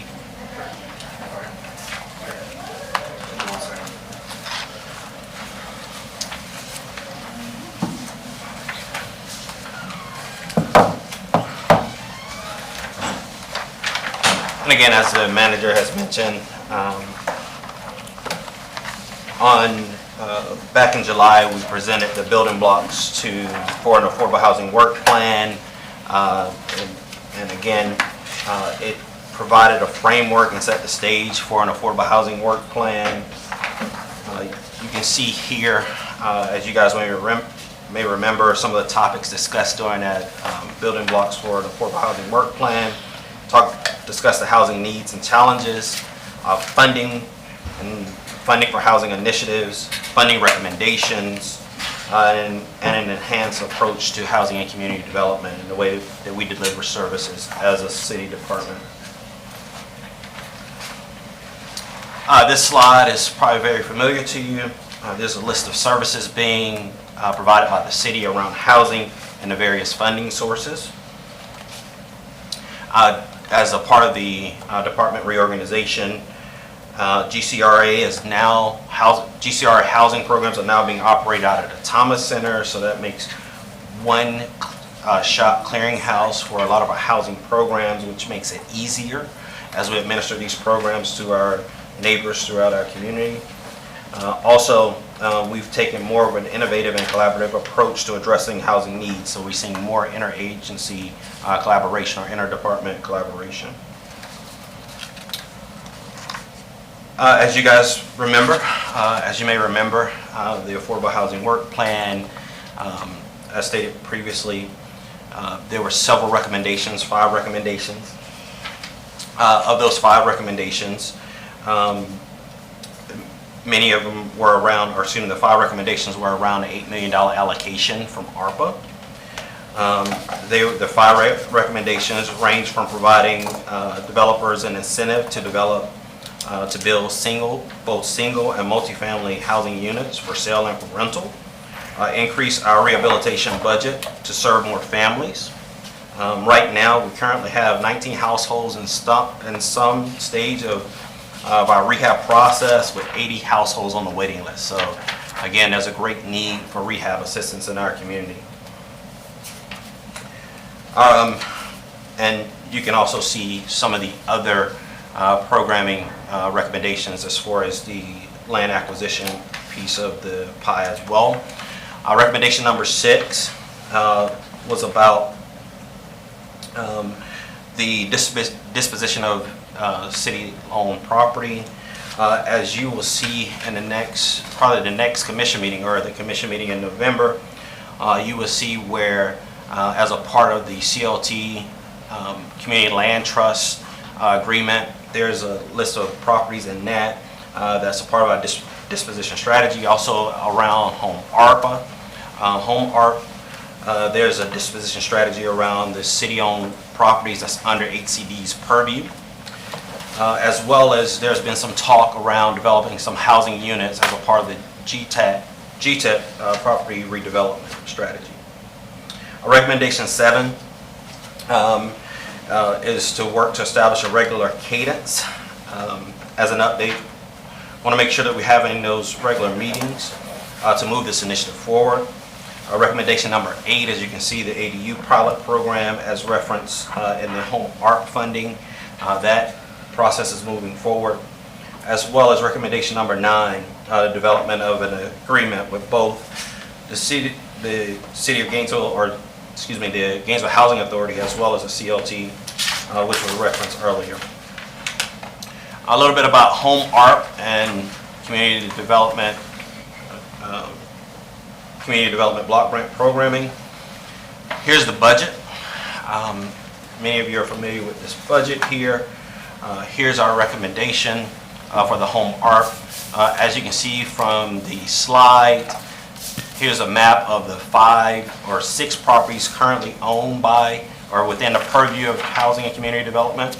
Our plan is to redevelop those units. Those properties were formerly used as relocation houses for those that were going through our repair program. So they were used as temporary residents to house those individuals going through the program. And our plan is to redevelop those properties to increase the number of units and make them available as a part of a rental program. So really excited about that plan moving forward. As I continue to go through this, here's the list of GCRA housing programs. So you can see on your slide here.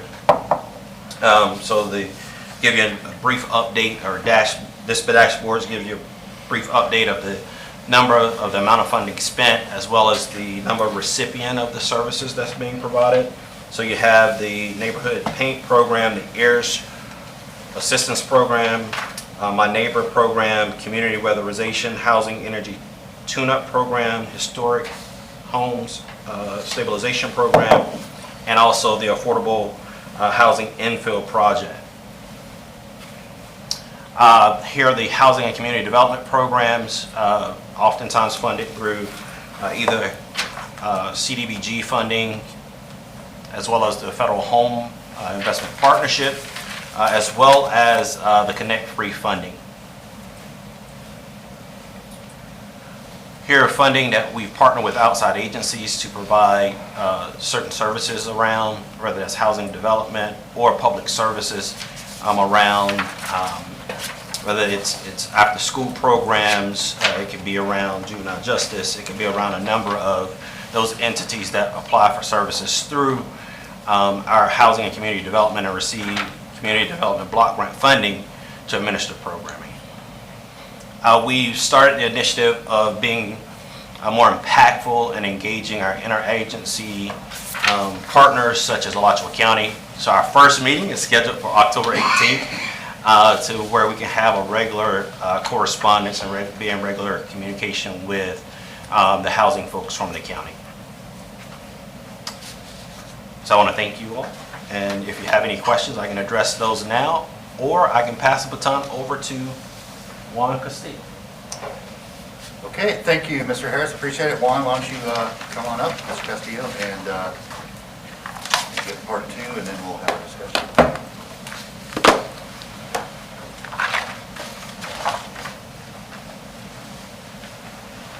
Good afternoon.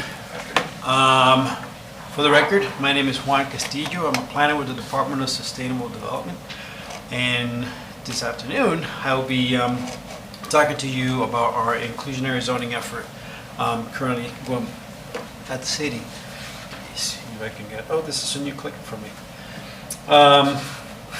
Sorry, getting used to things.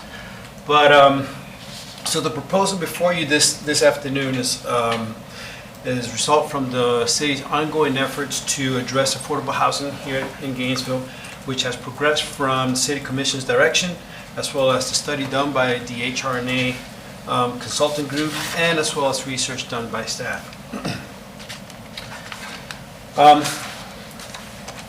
As you're aware, Gainesville is struggling with meeting the demands for affordable housing. And this not only impacts people that are trying to purchase a home, but also people that are trying to rent a place to live. It's estimated that anyone that makes less than $35,000 a year is considered to experience a high rate of housing cost burden. And in Gainesville, we have 61% of our residents that are currently renters. However, the market in Gainesville currently does not favor the non-student population. According to the HRNA report, 36% of all of the rental units in Gainesville exclusively serve or cater to the student population, which serves to exacerbate the already strained housing market that we currently have. In an effort to provide more affordable housing specifically tailored towards people that are looking for rental units, staff is proposing the implementation of inclusionary zoning regulations. Now, inclusionary zoning is a regulatory tool that is designed to encourage developers to provide more affordable housing. This tool has been used by thousands of municipalities throughout our country with varying degrees of regulations and nuances, but for the most part, this tool works by requiring new developers to provide a set of affordable housing units within the scope of the development targeted at people who make a certain percentage of the area median income. Now, Florida legislation gives local municipalities the authority to use land use mechanisms to create more affordable housing, such as inclusionary zoning. And so in May of 2019, Florida legislature passed a bill that requires municipalities to fully offset the cost to a developer resulting from inclusionary zoning requirements. The offset can include things such as fee waivers and density bonuses, which is why part of the proposal that you'll be hearing today includes a density bonus element, which I'll go more into momentarily.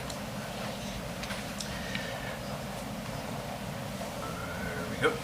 So after reviewing the results from the HRNA consultant analysis, staff research, and reviewing other municipalities' use of inclusionary zoning, staff has come up with a proposal before you currently. To begin with, the inclusionary zoning requirement being proposed will require developers to provide 10% of affordable housing or 10% of affordable housing units on developments that have 10 or proposing to add 10 units or more for people that make 80% or less of the area median income, or AMI.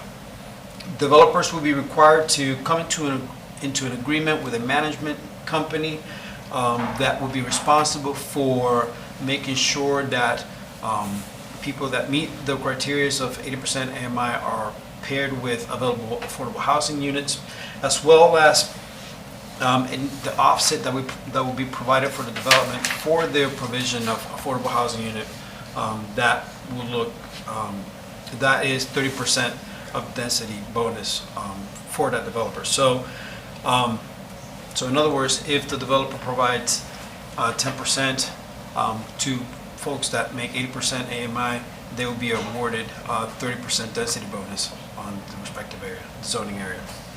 30% was determined after the cost and profitability analysis done by HRNA, as well as looking at other municipalities and what they are offering. The proposal also includes a fee in lieu of provision where a developer would have the option to pay a fee for any affordable units that they are not able to provide.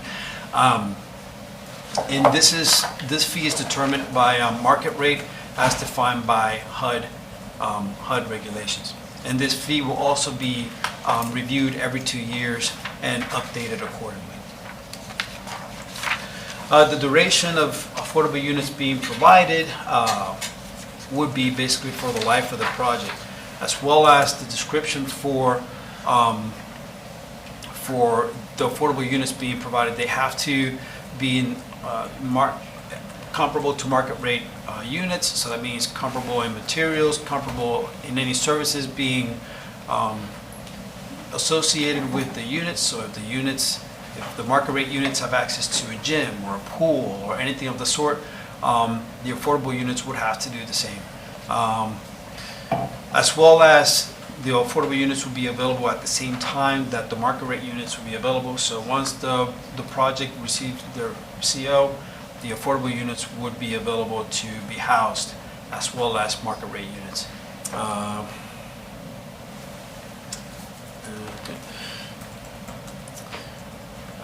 And I meant to say that these provisions are in line with other municipalities in the area. They're doing pretty much similar things as that. So to implement the proposal that's before you, several things have to happen. One of the first things that have to happen is an amendment to our comprehensive plan of future land use elements, which in essence provides language to be able to support creating density or adding density, the density bonus element to the inclusionary zoning factor. So in order to do that, staff is proposing to add language that you can see here. It's basically 2 sentences describing what that density bonuses will look like within our FLU or future land use elements. This is a list of all the future land use elements that are being affected by this amendment. In essence, is any future land use element that allows for multifamily development to occur. Another aspect of the proposal before you is eliminating an outdated density bonus manual. So the City of Gainesville currently has a density bonus manual where a developer can provide certain, if you will, above and beyond elements to their development that would give them points. And so the developer can provide a set of these elements, accrue a certain amount of points, and based on the points that they accrued, they are awarded a certain amount of density bonus. Currently, the manual only serves for zoning districts that are multifamily, so think of RMF5, RMF6, etc. And the density bonus manual was adopted back in 2005, so it's a bit outdated. So staff is proposing eliminating the density bonus manual. It has rarely been used, and the intended purposes has not really been actualized. And so instead, staff is proposing to consolidate the provision of density bonuses and make them part of the inclusionary zoning efforts in order to, A, encourage the development of affordable housing units, as well as streamline the provisions of any of density bonuses available. This is, I guess I should say, another part of the inclusionary zoning effort is, of course, adding language into our land development code that would describe regulations associated with the inclusionary zoning, such as the type of development, how much units of development needs to provide in order for the inclusionary zoning to take effect, what density bonus would look like, etc. And so the language, the full language is, of course, in your backup, but this is just an example of what that looks like within our land development code. We're proposing to add it in section 30-4.10, labeling it provisions for affordable housing. And so just to, again, just quickly go over some of the key elements. All the elements are within your backup, but just some of the key elements. The proposal is for a 10% affordable, to require developers to provide 10% affordable housing units at 80% AMI. And I beg your pardon? And below, yes, sorry, thank you for that. But yeah, and below. And the provision will be, or the offset will be up to 30% bonus density. And that again is for developments providing 10 units or more. Something I should say here really quickly is any unit or any development that is providing less than 10 units, they would have the option to opt in voluntarily and again, just enjoy the 30%, up to 30% bonus as well as any development. But for developments that are providing 10 units or more, they would be required to add the affordable housing. The fee in lieu of would be described within the ordinance being proposed today, as well as the units that would be provided, a description of what these units look like. Again, units that are comparable to market rate units dispersed throughout the development. I didn't explain that. So the units would be dispersed throughout the development. There wouldn't be a section within a development that's specific for affordable housing. They would be dispersed throughout so that there's no what's the word I'm looking for, like intensify area of just affordable. Yeah, thank you. So same material, same services, including for any affordable units being provided. And that is the proposal in a nutshell. Thank you so much for listening to me, and I am here and available for any questions that you may have. All right, thank you so much, Mr. Castillo. Commissioner Isanto. Thank you very much. I do have one question. starting to see more of a trend with mandated fees. For example, like valet trash is becoming much more common in apartments. How is that? How is mandated fees, I guess, addressed in the calculations for that, or is that addressed in the current ordinance? That is not addressed in the current ordinance yet, so we haven't really looked at that aspect. Okay. I think it's something for us to consider and look at. I don't know how the best way or how other cities are doing it, but that definitely is a trend we're starting to see with definitely in the valet trash, but other things too. I'm supportive of us moving forward with staff recommendations, but I do think there's, and I think one of the biggest things are our housing prices are high and they're going up. The average single-family home in last quarter sold for $345,000, but a condo sold for $175,000. That's up 15% from last year. Just a two-bedroom house a few blocks from, I guess, both of us, sold for $340,000, just a two-bedroom home. And homes are on the market an average of 8 days. The status quo is not working, and we have to change our rules to allow more housing. There's two other proposals I'd like for us to consider to allow more housing. I put this in the backup before, but I wanted to print it out for everyone to see too. The first one is our dwelling units per acre, so how many units are allowed per acre. For the size of buildings that we allow, our number of units that we have per building is very low. This results, it results in developers building larger units, 4 or 5 bedroom units, things like that. There's no real incentive or push for developers to build 1 bedroom or 2 bedroom apartments, which are more affordable and actually very much in high demand. One of the things of bringing these up with our inclusionary zoning is that if someone decides not to put the affordable housing units, they would have to pay a much larger fee in lieu payment as well. I do have this one here, the one that has the pictures, just to kind of give you some scale and some other kind of units per acre. The first page, if we look there, that's a 4-story apartment building that's 91 units per acre. For us, we allow in U7, we allow up to 6 stories, but we only allow 50 units per acre. So close to half the density for a building that could be allowed to be 2 stories. We are creating the issues of kind of affordability by our regulations. If we go to page 7, they don't have names on them, but 1409 El Camino, Rio Redwood City. That's at 213 units per acre for an 8-story building. We currently, for an 8-story building that's in U9, only allow 100 units per acre.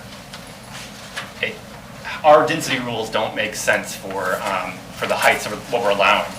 So I would like for us to make the proposed changes here, and we can actually see here, actually in DT zoning, I put out the square feet per unit on this chart here. We allow so the developer has 4,000 square feet for that kind of the max per unit if they want to go to max density. That does not get people to want to build a smaller unit when they have 4,000 feet to build. If we increase the densities to propose with inclusionary zoning, we could get like DD down to 1,400 square feet per unit, which would give developers more flexibility to build kind of 1 bedrooms, 2 bedrooms, 3 bedrooms. This wouldn't change the size or height of a building. It would just allow us to kind of use the buildings that are it's already allowed and just allow them to have more people in them, which would help walkability, which would help retail, allow transit to be more successful in those areas too. The zoning categories I think we should increase are our U4 through DT, which are kind of in the core of our city, and where there's the highest demand and where we have I think it's the best fit to have those increased densities. The second proposed change is on the back, historic district transition areas. We currently have a 100-foot buffer and only 3 stories is allowed in a 100-foot buffer outside of those historic districts. And that was increased, I believe, from 50 feet to 100 feet back in 2006, or about 2017 when we did the last zoning update. I think we should change that to kind of allow it to be more of a transition. So the first 25 feet would allow one more story if that's allowed by zoning in that area, and then the 25 to 50 would allow one more story on that, so kind of allowing a transition. The 50 feet or more would be brought back to the 2016, so whatever allowed in that zoning. One other change too is that there'll be within 100 feet of University Avenue between 13th Street and 6th Street, and also on Main Street. We'd say the height buffer doesn't go there. For example, some areas and buildings that couldn't be built with our current height buffers that were installed, the Holiday Inn can't be built because it's within 100 feet of an historic district. The Regents townhouses that are right over here, the townhouses, one of these directions, right there in Duck Pond, they're very beautiful. Those cannot be built with our current height regulations because they're too tall. So I don't think it fits with we're already stopping buildings from getting built. And then Kim Tanzer actually brought up in her most recent column talking about strip malls that should be redeveloped. I think one other example is the one on 6th Street that she mentioned in her article, 6th Street and University Avenue across from Santa Fe College. That a huge portion of that also cannot be over 3 stories because of where it is in historical, within 100 feet of a historic district. I think it makes sense in some areas to have transition, but in those kind of off of 13th Street, off of University Avenue, one of the reasons why the north side of University Avenue is just 1-story defunct buildings is because a huge portion of that can only be 3 stories tall. But across the street, you can have 10-story buildings or things like that. So I think by making these changes, we kind of make it work. We allow more housing to get built. And I would only propose these changes to the historic district to only be included in the inclusionary zoning code. So if you built affordable housing, you would get these extra rights to build in the historic in the buffer zones. If you didn't do that and you wanted to pay a fee in lieu, you would not get those extra rights. There's also one other thing in the buffer area that I didn't put in here, but I think we should include. Is there's within 100 feet of a historic district, you can only have 6 unit or 6 home buildings. I think if they build affordable housing, we should allow them to build what makes sense there, not to have that 6-story limit, or not 6 stories limit, 6 unit limit per building. Thank you, Mayor. And also one other thing, I think we should move forward on this and place it on the next plan board meeting, have them at that meeting, make a yes, no, or make a recommendation, and to bring it back to the commission at the next meeting after that. Thank you, Mayor. Okay, thank you. Commissioner Chestnut. Thank you, Mr. Mayor.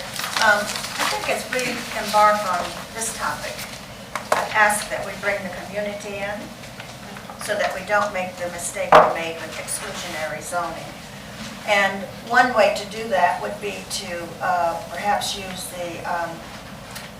our AHAC committee, our advisory committee, to perhaps shepherd that for us, the Affordable Housing Coalition, that's advisory committee. That's John, what's his last name? Wachtell. Thank you, Wachtell. That committee to take the leadership with communities in getting this information out. I think it's going to be very important that we start with our neighbors. Very good, thank you. Thank you. Commissioner Saka? Thank you, Mr. Mayor. Thank you, Commissioner, thank you, staff, and thank you, Commissioner Santos. I have some questions about your proposal, if you don't mind. Just to make sure, the number 2, the proposal on the back, that is only for inclusionary zoning. Yes, that's what he said. Yes, Mayor, yes, it would be part of the kind of the bonuses that they would get. If Just wanted to if you do clarify. 10% affordable housing, then you get these, whatever's allowed for the other stuff, you get that same thing. Okay, just wanted to make sure. We're going a little fast because there's a lot. I'm comfortable putting this forward to something like the plan board. I would advise against the Affordable Housing Advisory Committee. This is not really their purpose. And I think the plan board has a more relevant experience with the zoning and land use implications that we are talking about here. although they are wonderful, fine people, that board doesn't really often deal with this. And we can make whatever public informative session or just public engagement through the plan board as they give their opinion on the matter. It is something I would like more conversation on, but I'm happy to move it forward today for that further conversation. I think with staff having some opportunity to also weigh in on their professional opinions. The one thing I am slightly hesitant about is on the second one, D, the 100 within 100 feet of within 100 feet of University Avenue. So I know what you intend. I think I'd want to see, this is where staff comes in, I need a zoning map of what that would look like. Maybe an overlap map, an overlay to see what that actually looks like if you allow that height to go forward. What does that ultimately leave us looking at? I think that's what I'm missing right now. And I think a lot of folks in the community would benefit from that, having a visual representation of what could go. And I think that would, often when we see a model not dissimilar from your packet here, oh, that's what that building looks like, okay. And not just numbers on paper when you actually see it manifested. It really helps to demystify numbers. I'm also just terrible at numbers. But otherwise, I'm very comfortable with staff's recommendation. It is up to 80% AMI or less, correct? Correct. Is there Mr. Castillo, is there a reason we went for 10? Your presentation said that a lot of other cities are doing, 13, 15, slightly bigger numbers. Is there a reason we went for 10? Okay. Yeah, we'll let Andrew go. Andrew Persons, Special Advisor. So we looked at a bunch of different percentages, and every market is different. And an inclusionary zoning program has to be tailored to the local market because it is ultimately a housing solution that sits on top of the private housing market. Our consultant HRNA advisors, they looked at a couple of different permutations and ran models on them, looking at using market data and construction costs. They looked at a higher set-aside percentage, up to 15%, looked at lower affordability. The numbers don't pencil out for our market. And so there may be ways that we can build on that and get deeper affordability through some of our partnerships or higher set-asides with, with different types of incentives that we can consider. But that ultimately, that is the what the data from our market here in Gainesville today bears out. One important note is, as the commission sort of considers this moving forward, this is a dynamic program. It is something that we're going to need to periodically calibrate as market conditions change. And so that's something that we're going to have to program in, probably every 2 years. We're going to need to re-up all of our assumptions and our data inputs so that we're, keeping up with both state statute and best practice. So.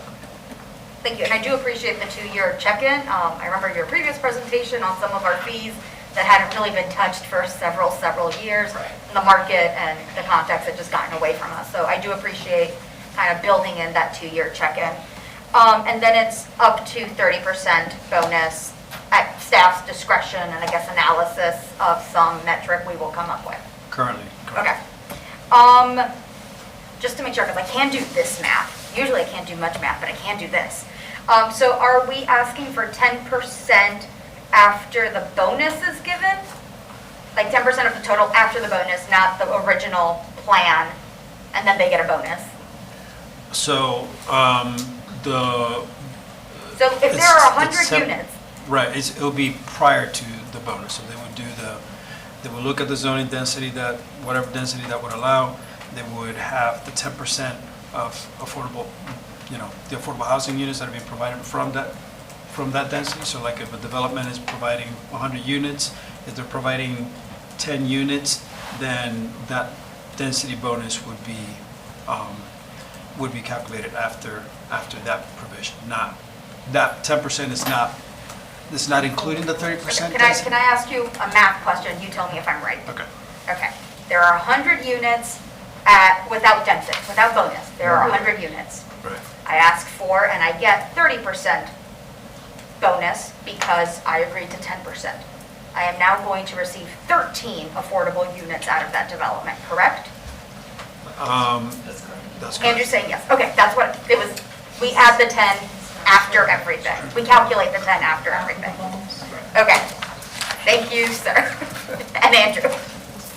Okay, thank you, sir. Thank you. Mr. Ward? Thank you, Mr. Mayor. So, my worry is that we're going to take a very good thing that almost everybody would support and have nearly everybody dislike it because we drive it too fast. And I know we have been talking about this for years. The community has not. We have not driven the community to help understand it over those years. And I bear as much responsibility as anybody else for that, because inclusionary zoning is a topic we've been talking about for years. The community has not. The community's fixing to. And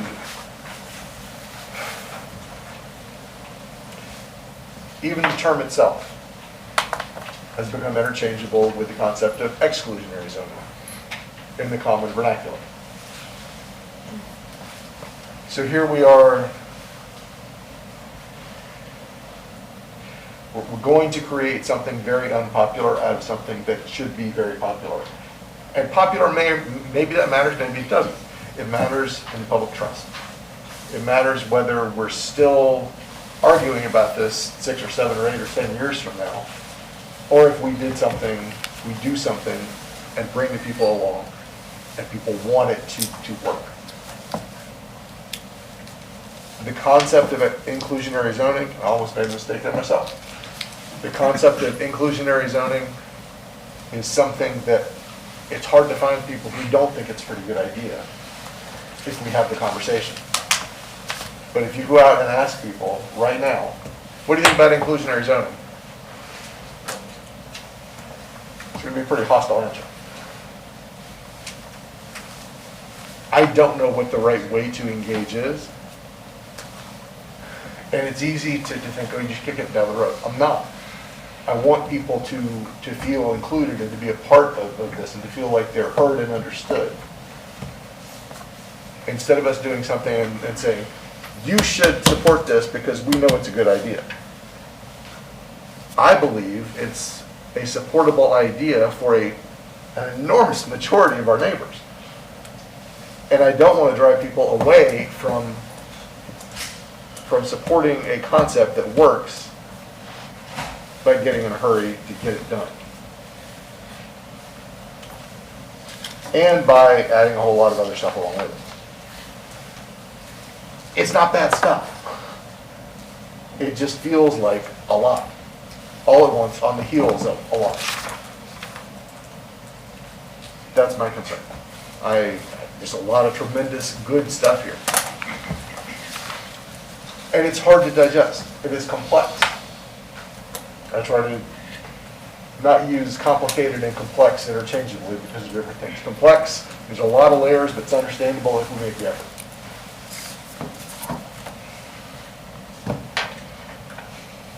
I think there's a way to get this moving forward so that the community feels like we're doing a good thing together. And there's a way to just do it. And the long-term implications of just doing it are not great. So, just my thoughts. Thank you. Commissioner Chestnut? Thank you. I want to make myself perfectly clear. I'm asking for 2 opportunities for the public to be engaged. Number 1, I value and appreciate and would never overstep the plan board. It should go there, because it has to go there legally. It has to go there legally. Because I value their input. I'd like to hear what they have to say, and that is an opportunity for public input through the plan board. Now, I think to bring the community along, I think this is something the community would support if they had time to understand it and digest it. And that is where your own advisory committee comes in that represents the public, the Affordable Housing Advisory Committee. If it's not that advisory committee, you've got 64 advisory committees. Send it to them. I'm suggesting send it to one and let one take the leadership for you in getting it out. But we cannot make the mistake that we made with exclusionary housing. Now, through exclusionary housing, you have really empowered and emboldened a whole group of citizens. Now they understand more than ever that concept. I think they appreciate being taught and coming along. I'm saying the same thing I think Commissioner Ward is saying. Let's take the time, invest in our people, let them learn what it is, and I think they're going to support it. I think that people have a different appreciation for density than they did when we started out. But it's just a matter of being able to take it and teach it at the same time. So you have advisory committees for a reason. I think that is a good one. The plan board is going to do an excellent job at looking at this and vetting it one way or the other. One other comment. The 10% affordable housing bonus, not bonus, but the 10% set aside. I wanted to ask you this the other day, Andrew, because when I wanted to increase that 10%, the developer said the bank would not allow it, and that is the reason we can't do it. Is that along with what you're saying? It's related to it. It is, for any market rate project, obviously they have to get financing, and financing tends to lag in terms of, policy, oftentimes housing policy. That's part of it, but that's not necessarily what our consultants looked at. They looked at actually hard construction costs and those data and how much, a bonus unit in terms of density equates to a dollar amount and offset that so we can meet state statute. It is something, I do think the more types of programs like this that get established, it does help sort of push the lending industry in the right direction, to recognizing that this is a trend that's going to continue in the United States to have more mixed income housing projects. I think that's it. Thank you. That clarifies it. Thank you very much. Thank you. I conclude.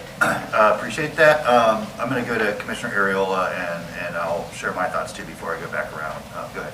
Thank you, Mr. Mayor. So Moody's Analytics put out a report.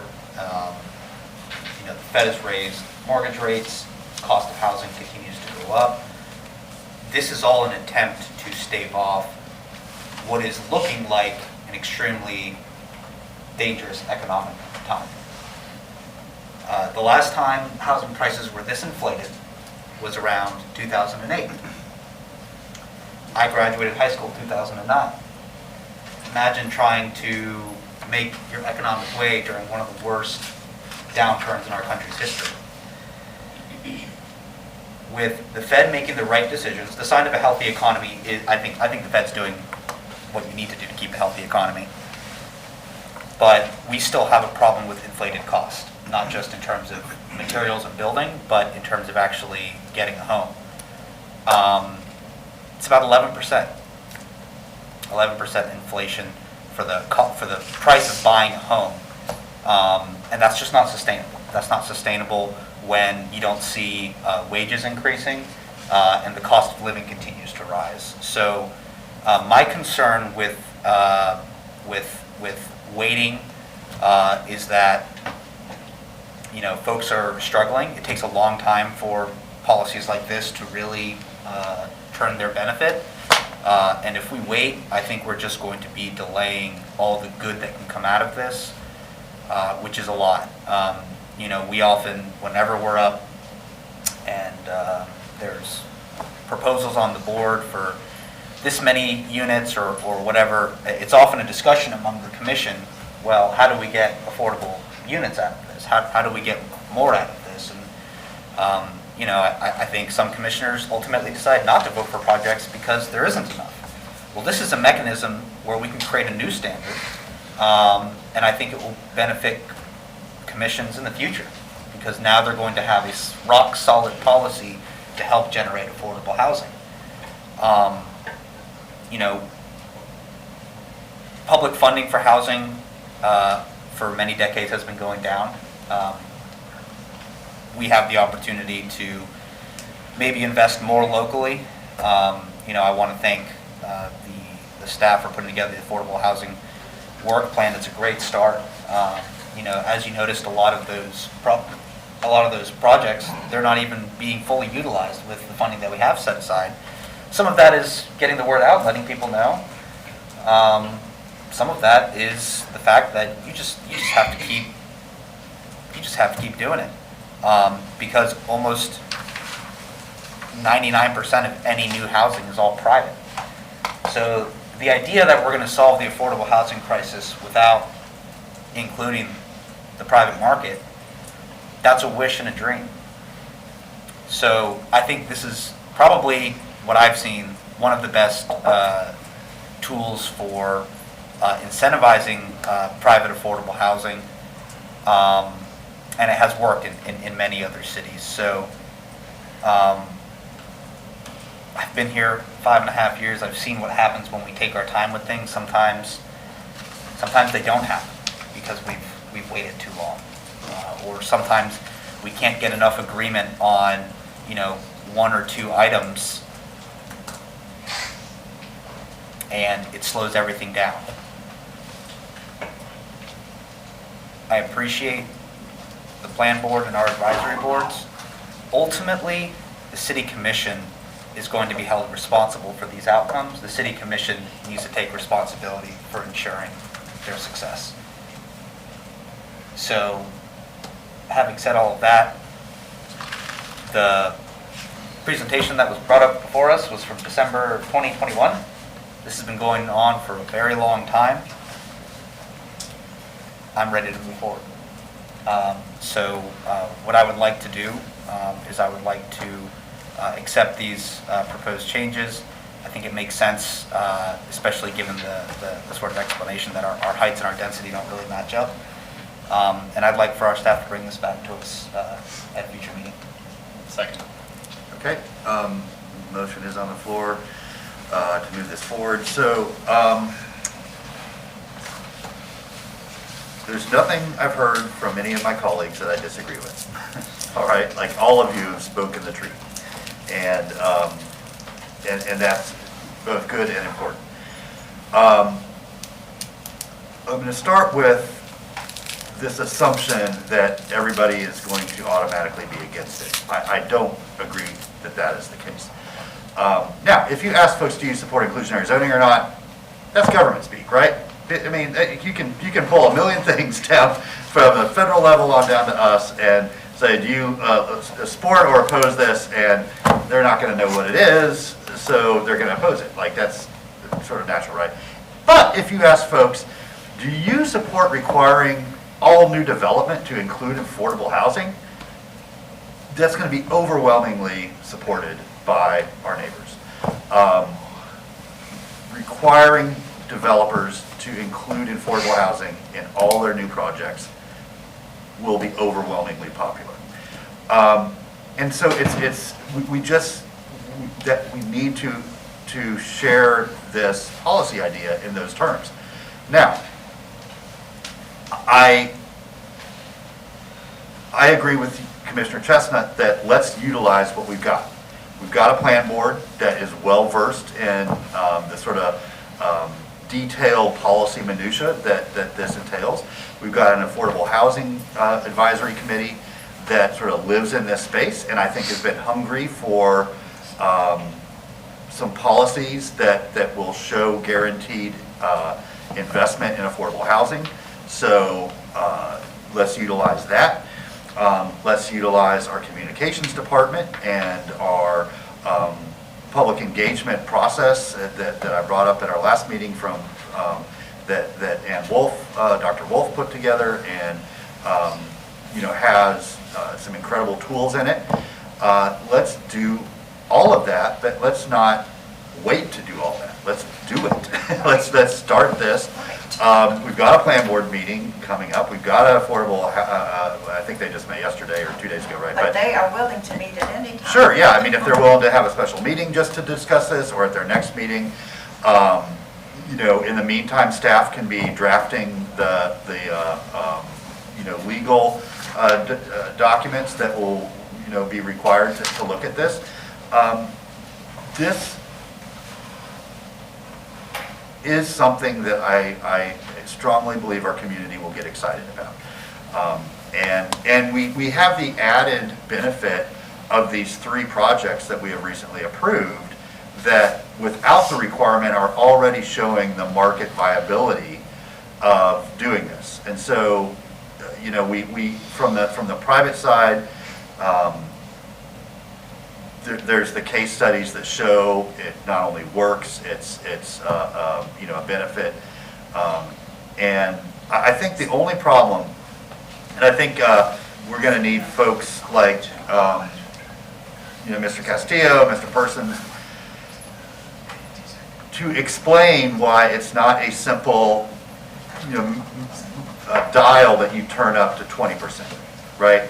Because, and I think this is how this, you know, really needs to be explained. If you turn it up to 20%, require 20%, the project doesn't get built, right?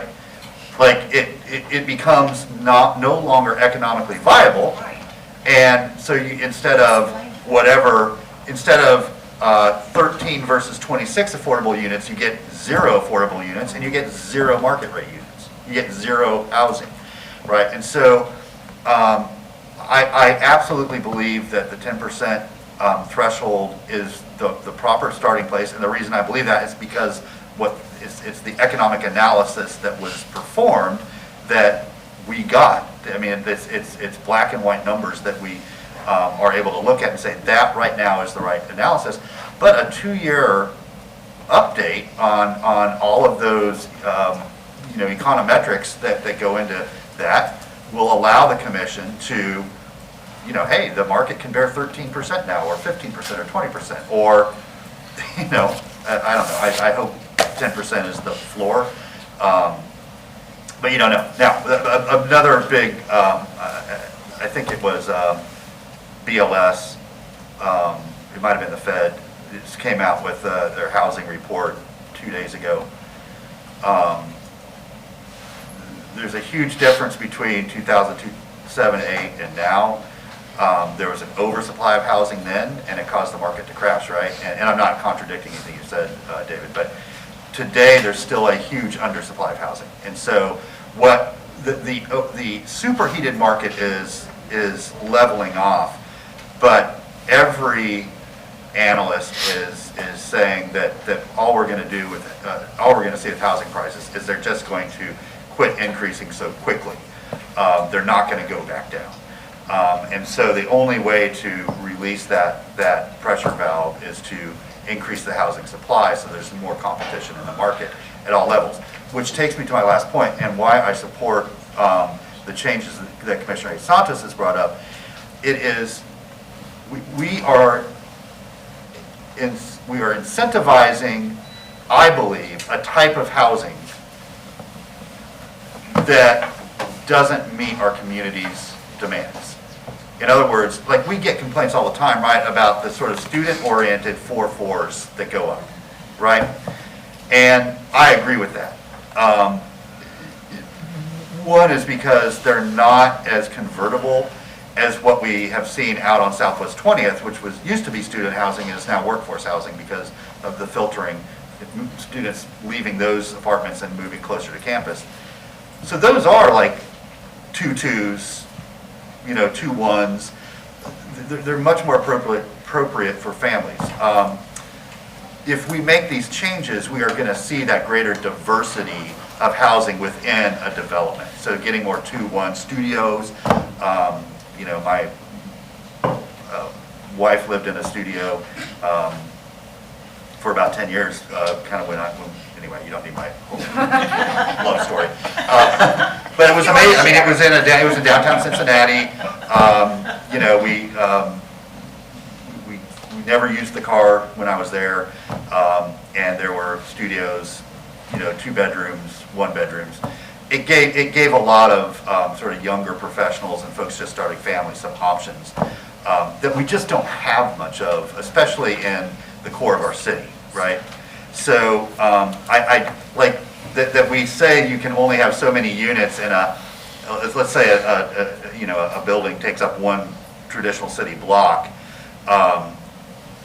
The same massing, the same size building should have more variety in it, and that will help, attract residents that are not necessarily students, without sort of changing the sort of look or feel or sort of aesthetics of our urban environment. So I do want to get this moving forward. I don't think that we need to think about rushing this, but we do need to be intentional about how we share this with folks, and having some like I think if the Affordable Housing Advisory Committee held a public workshop on this, provided the right space and the right staff support, the plan board can do it at their next meeting.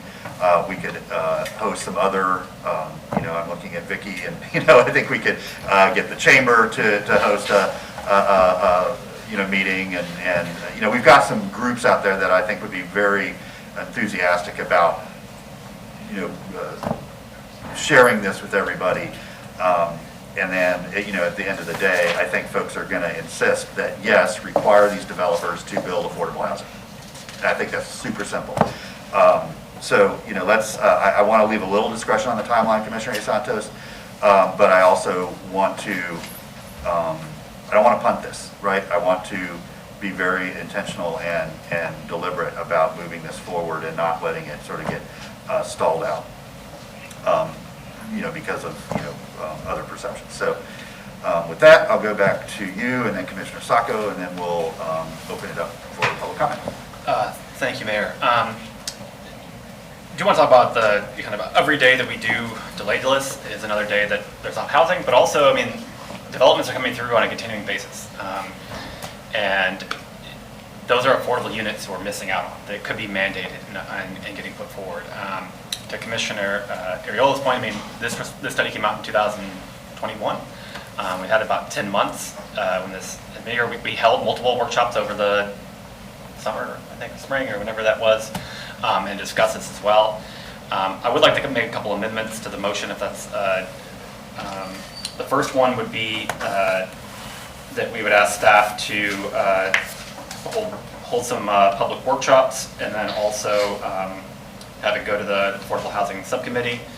But I do believe that it is our responsibility, and I don't want us to delay it. I think that we should set a timeline in the motion as well, that we have a timeline that we will have a goal of a second reading by the end of the year.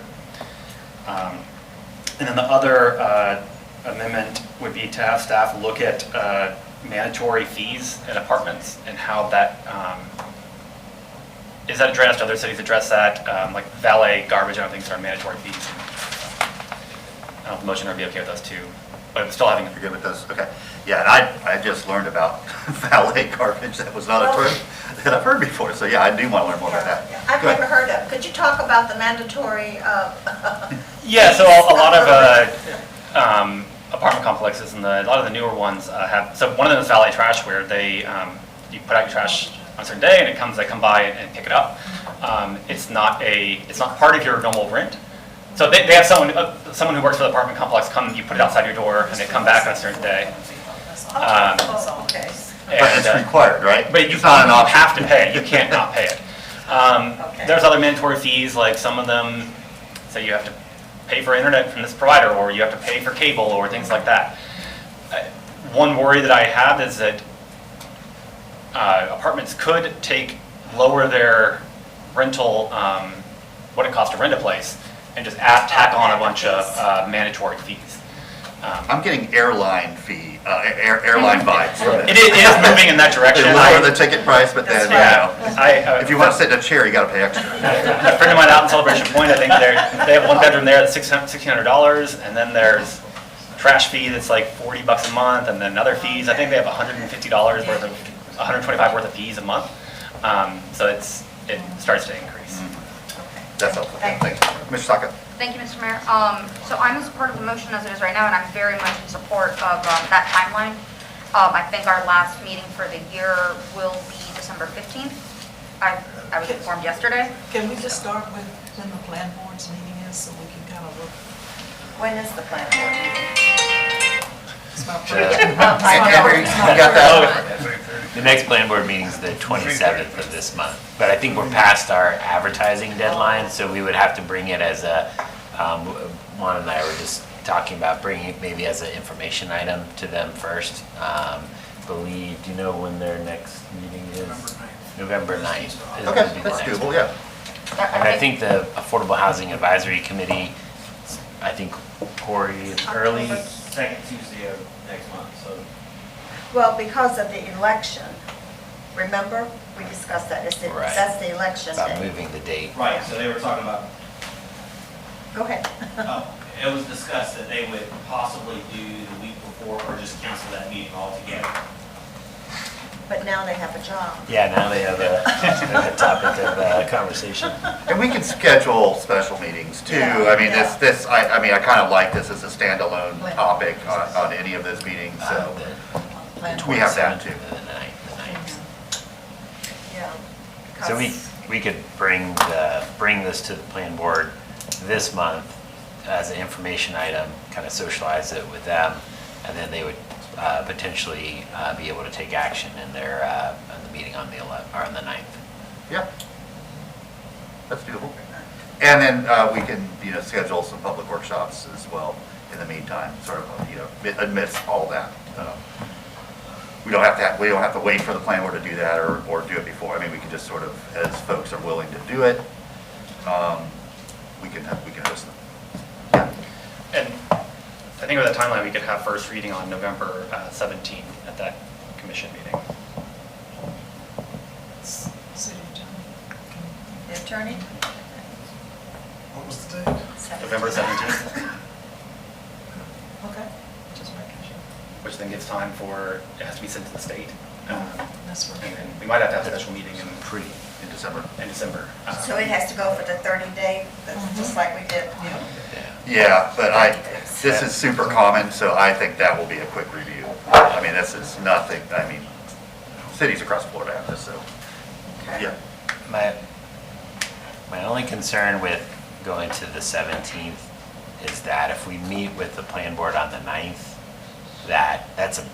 we're gonna end up adding back up to the commission before we even get to the plan board, which has happened before, but it always, Oh, they got we rush sometimes, and that is an opportunity for dates and days to get mixed or what have you. To that, caveat emptor, I guess. Okay. I think we could have a special meeting on November 21st or November 22nd. And when is Thanksgiving, please? Not then. It's late this year. It's, I guess the 24th, we could do it. Or we could, yeah. Please don't do it that week. That is, Or I think if the backup gets, if they change it, but we really gonna have to have it on the 17th to be able to have enough time to be able to hear it. they do. I'm Yeah, not that week there, but. The plan board issue is not, we just provide a draft ordinance, and that'll be the same draft ordinance that we have. I mean, if the plan board has any recommendations, as we always do, we'll just include those recommendations in our agenda, including, how they voted. I mean, that to me is not complicated, right? I mean, we might, incorporate that input that we've gotten from all of this engagement and make changes at first reading, but that's then, I think we can be consistent with what people are seeing between those meetings. That's not an issue, I don't think. Okay. Commissioner Sacco was up, but she had other issues. So let's go ahead and take public comment, and then we'll come back.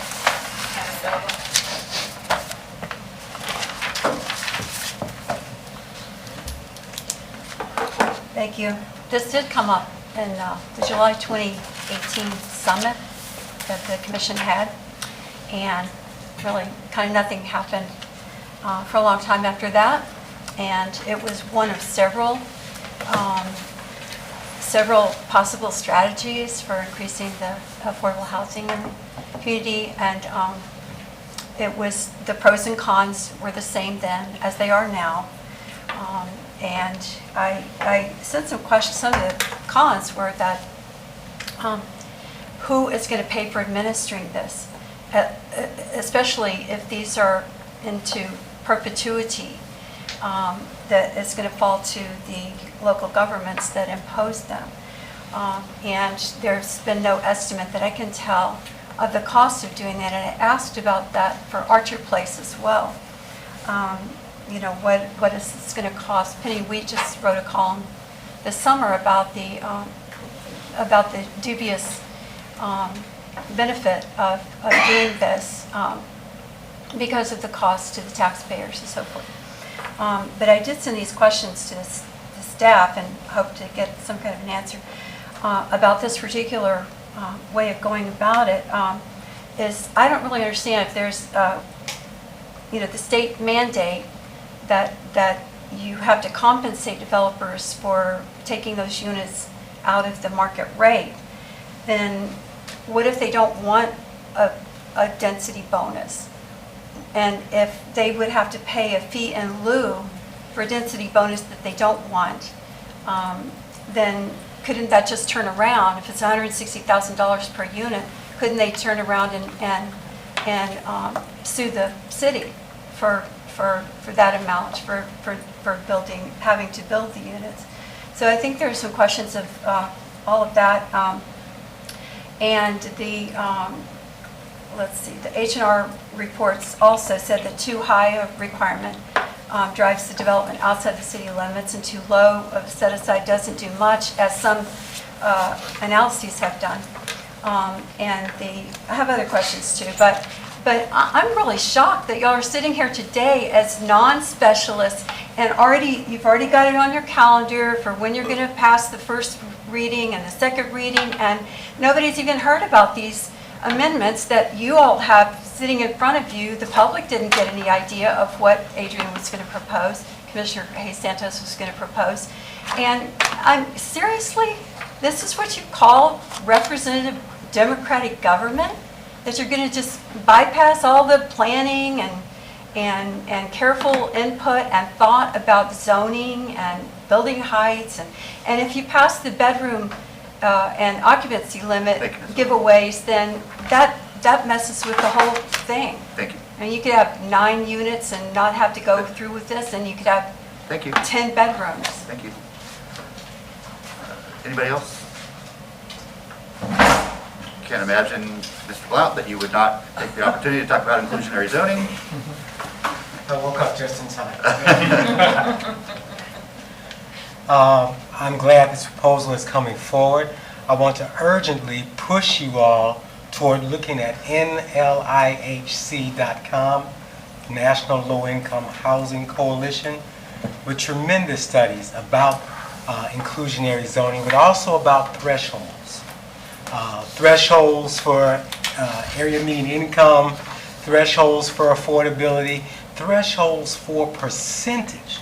And they say that 20% is where you actually begin to change the income mix of a community if you're doing infill. And infill would be your most valuable tool if the exclusionary zoning thing with eliminating single-family zoning doesn't make it incredibly rich to do all the infill in single-family neighborhoods with student housing or high-cost housing. That proposal didn't address price point at all. So that was not a key to affordable housing. It was a key to more housing, but more of what we're getting.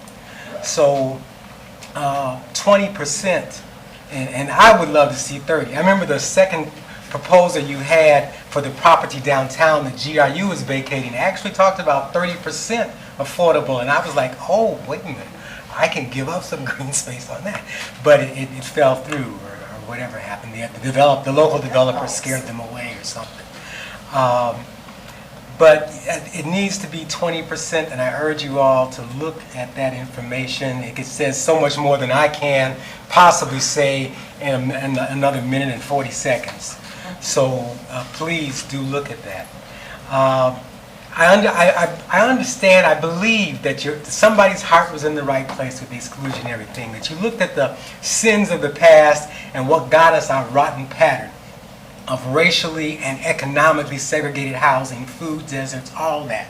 But you can't fix the past. You can't turn back the clock and change it. The key is to repair the effects today of that. And I emphasize today, not stretching this out and out. Now, as for the reasons Mr. Persons gave about the 10%, I would very much like to see every word and every period of these consultants, which I'm sure got tens of thousands of our money, rather than just a bulleted summary list of why it cannot be so. I am not convinced without seeing the whole report.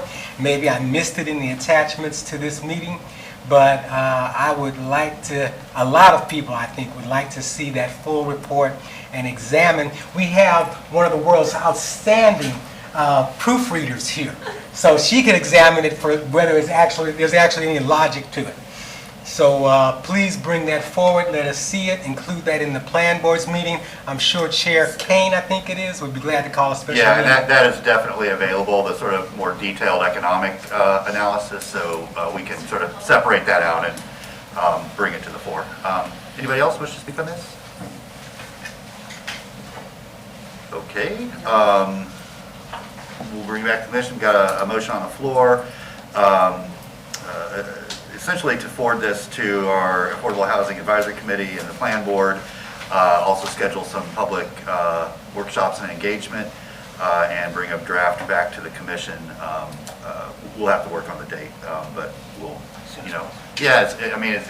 soon as possible while allowing for that conversation to take place and those recommendations to come back to us from those boards.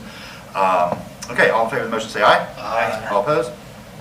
No? Okay, that motion passes 5-1 with Ward in dissent and Sacco, I'm sorry, 4-1 with Ward in dissent and Sacco and Duncan Walker absent.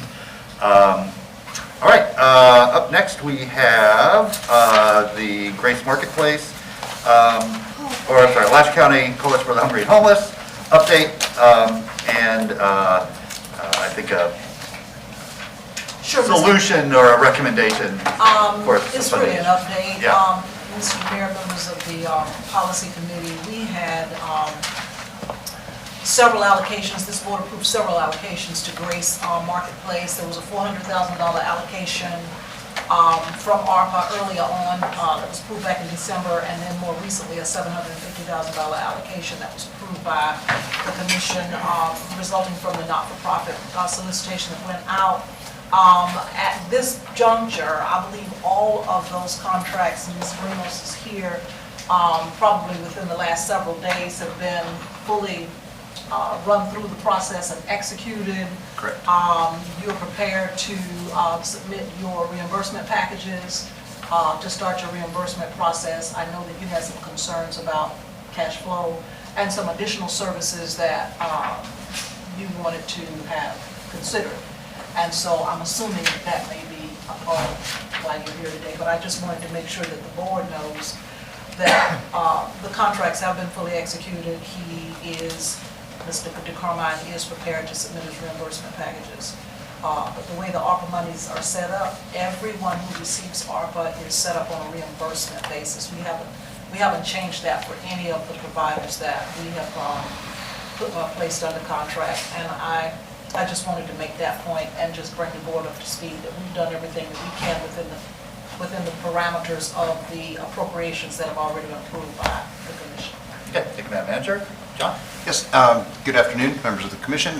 Yes, so at this point, both of the current contracts we have with ARPA have been fully executed. We already have one reimbursement in, and what we're hoping is that the long-standing COVID expenses that we had will receive reimbursement for will allow us to have sufficient cash flow to advance the costs of the outreach program. So at this point, we're moving forward with that, and if we need to, we will seek out a loan from the Community Foundation, who has helped us in the past. The issue has been primarily cash flow, where right now we are owed, for example, about $400,000 from a variety of local, state, and federal agencies. It just so happened that we had 3 payrolls last month, and that is almost 100% of the cash that we typically have on hand. So that part is resolved, and we will handle the cash flow piece of it. Ms. Curry and Ms. Ramos have both been very helpful in moving that along in the most expedited way a giant government contract can be expedited. So for us, the only... I'm laughing with you, right? Not... What's that? I'm laughing with you. Oh, great, yeah. I appreciate... I'm glad somebody finds ARPA contracts funny. So the only outstanding piece for us is that July request that we had made at this body looking for some help. We have right now a $250,000 hole in our budget due to inflation, and we had requested that the city consider making an additional allocation of ARPA funds. We had requested $1 million. That looked at $250,000 a year for the ARPA inflation, or for an inflationary offset to get us through the last 2 years of this contract. We had asked for that $1 million to include $300,000 to replace the fencing that continues to create just endless public safety issues. We're patching that fence 2 times a day right now. We've had a homicide associated with people cutting in and out of the fence, ongoing attacks. This is city property. It is a city fence. We continue to look for some help and some support on replacing that fence on the property. And then the remainder of that request would be used for direct housing placements. So that, in July, I believe the commission had, with a 5-to-1 vote, asked the city manager to come back and see if there were some funding sources for that. As of today, our fiscal year has started, and we are just looking for an answer on if the answer is no, then we'll go back and figure out the $250,000 of services to cut.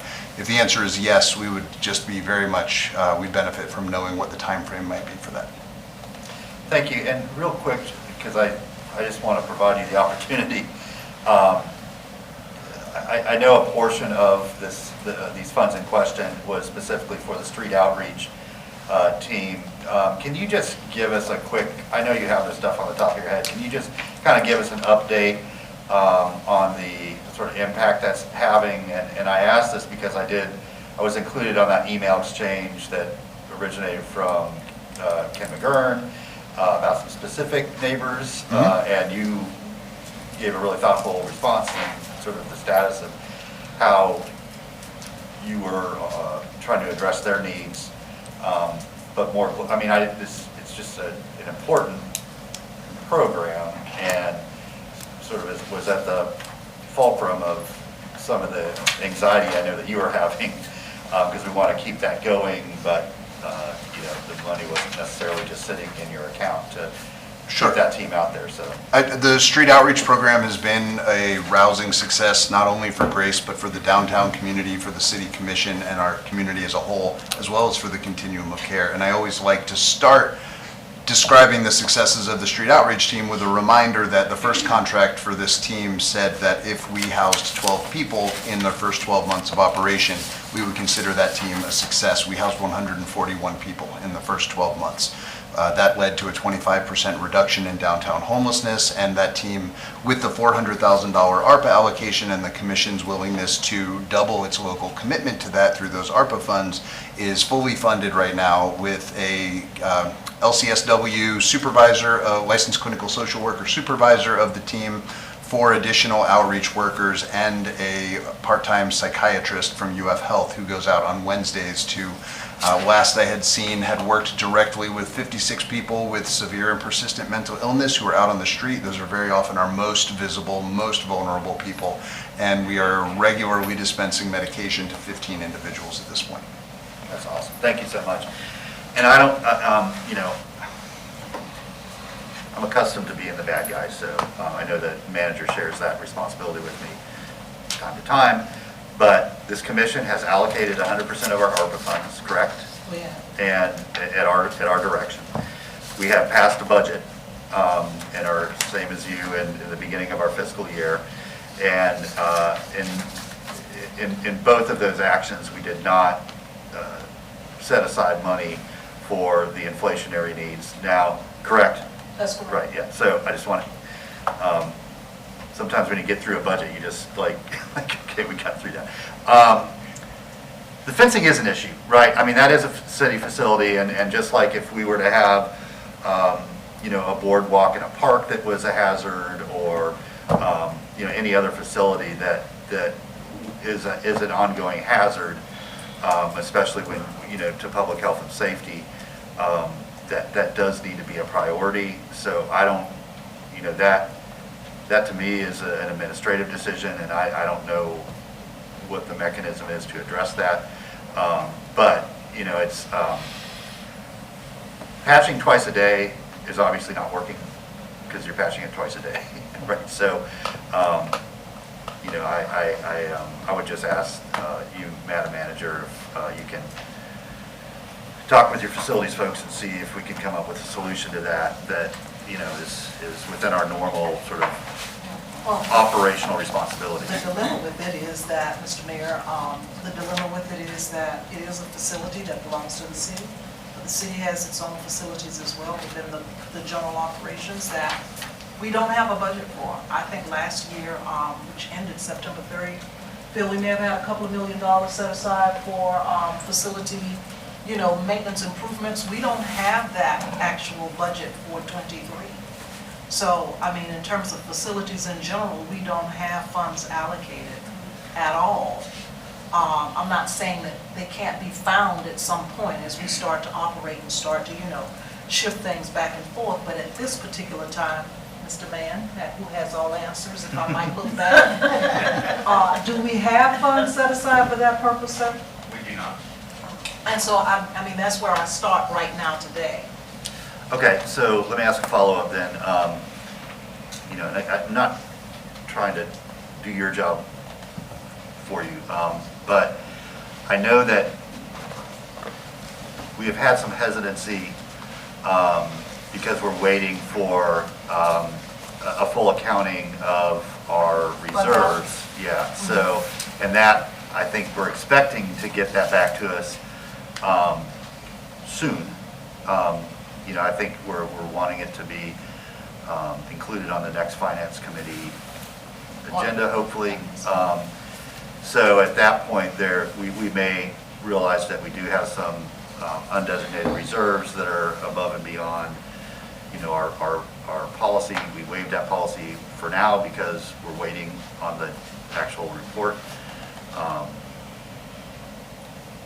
But all that to say, if we have an ongoing hazardous situation, we need to address it. So, Mr. Mann, yeah. Mr. Mayor, if I may, Phil Mann, Special Advisor to City Manager. It isn't like Mr. DeCarmine's requests have gone ignored by the city. Chief Dixon from the Fire Department, Chief Jones from the Chief Scott from the Police Department, and myself, along with Mr. DeCarmine, have discussed this. One of the issues that we're facing is the chain link fence that exists now is according to Chief Scott, a prison quality chain link fence, and they're finding ways to cut that fence. So we're struggling to find what's an alternative to a chain link fence that was designed for secured facility. And if they're finding the tools to cut that fence, what other kind of fence can we build that they're not going to find tools to cut? So have been having the discussions with Mr. Carmine. The funding is an issue, but we have to find a solution first. Okay, well, I hear you. There just, I think, needs to be some urgency to that. And if I may, I'm not disagreeing with Mr. Mann at all, but prison quality, first of all, was the lowest bidder in 1980 or so, or whenever that facility was built. There was a separate 12-foot fence outside of that we all joyfully tore down when we said we don't want this to look like an institution in 2013, 2014. And the entire facility was patrolled by 14 guards with shotguns and golf carts 24 hours a day, which we don't have, and we very gladly left that part of that facility behind. So facilities, maintenance, materials-wise, what we have looked at are just aluminum fences, something that can't be cut with a tool that's typically in the pocket of somebody who's camping. Right now, this can be cut with a Leatherman or with a pair of pliers from Harbor Freight. Certainly, any fence can be cut with enough time. We've discussed having field cameras out there.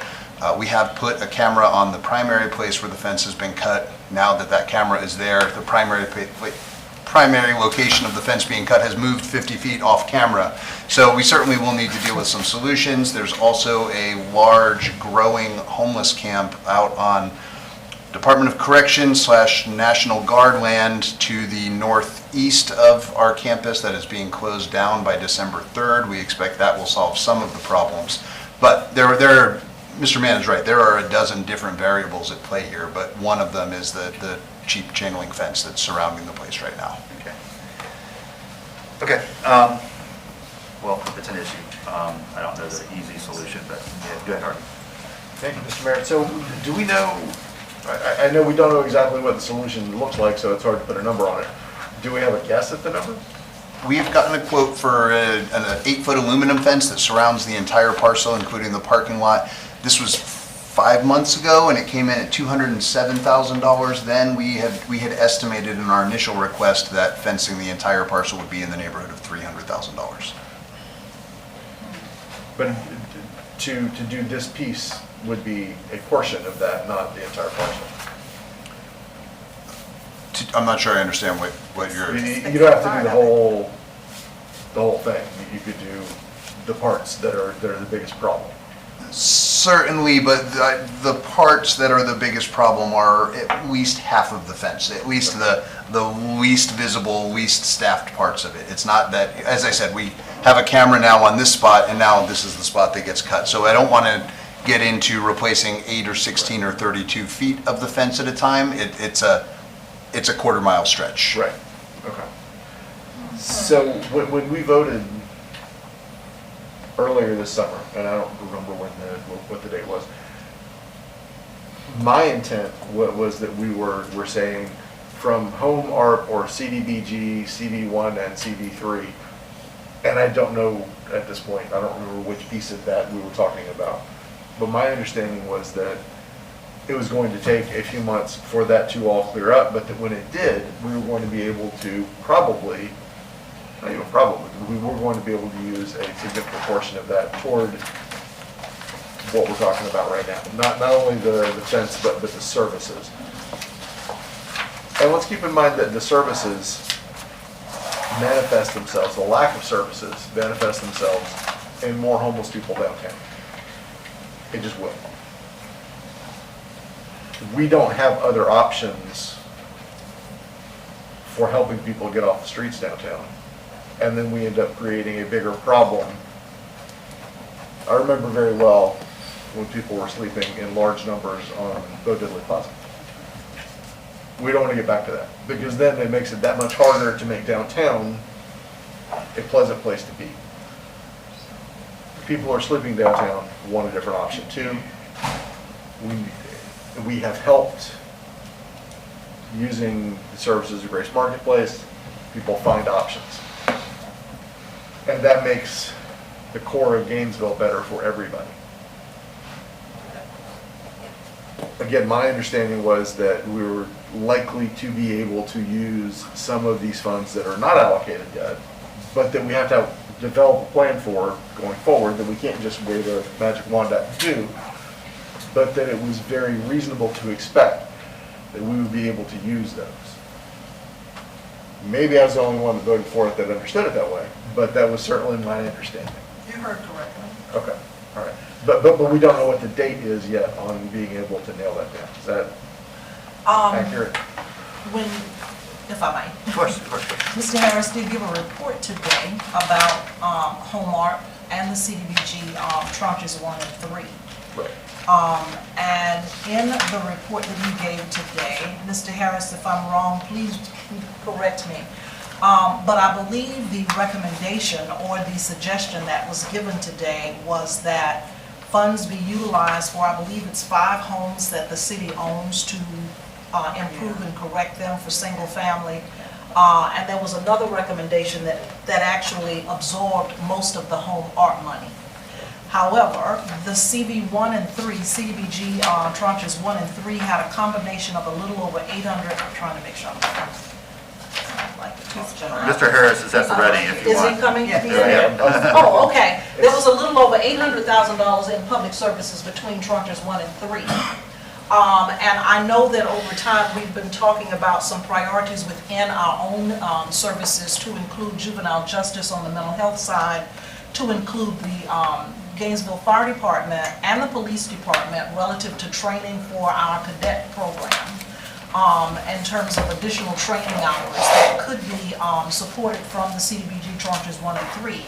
I believe there probably are funds left, not that they've been allocated, because obviously the decision is the commission's, but just trying to make sure that we are addressing our internal issues, before we come to the board with a full recommendation. Mr. Harris, please correct anything that I say. Yes, Mr. Mayor, Commission, Madam City Manager, yes, you're correct. Based on staff recommendation and what's been approved by this board. And I'll have Vianne if she wants to come up as well, because she's our expert in our department. You can have But again, Madam Manager is correct. A portion of those dollars will be used for mental health services. The other portion will be used as a vocational training program. And then there will be a small pool of resources, a little over $200,000 for additional public services. But again, it has to meet that eligibility. And it's going to be on a reimbursement basis as well, so.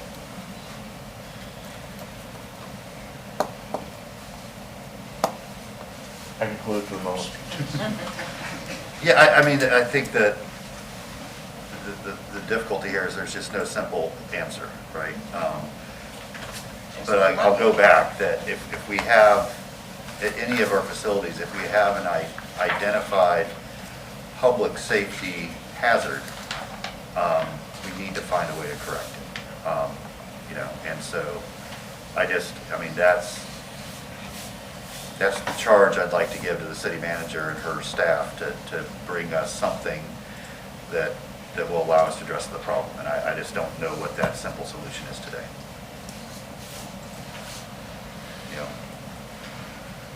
Do you need a motion for that, or you? Well, I think without objection, we just can ask the manager to come back to the commission with some ideas. Again, I'm trying to place all the needs on the table. The priorities end up being the priorities that are set by the commission. I understand that. And like I said, there is flexibility left on the CDBG side, but based on my understanding, the categories that have been approved by the commission for CDBG 3, the 1-3 is mental health and vocational education. Correct. And whether the fence and some of the cost of living expenses that you talked about fit in those categories, it doesn't sound like it, but we'll continue to review that. But there's an undesignated amount On of the some public services. 200,000 But those are the categories, the mental health and the vocational ed, those are the set categories. by us. So if we wanted to If you say wanted to the change balance it. could be, If you wanted to change it, yes. well, sir. not change, but add to it,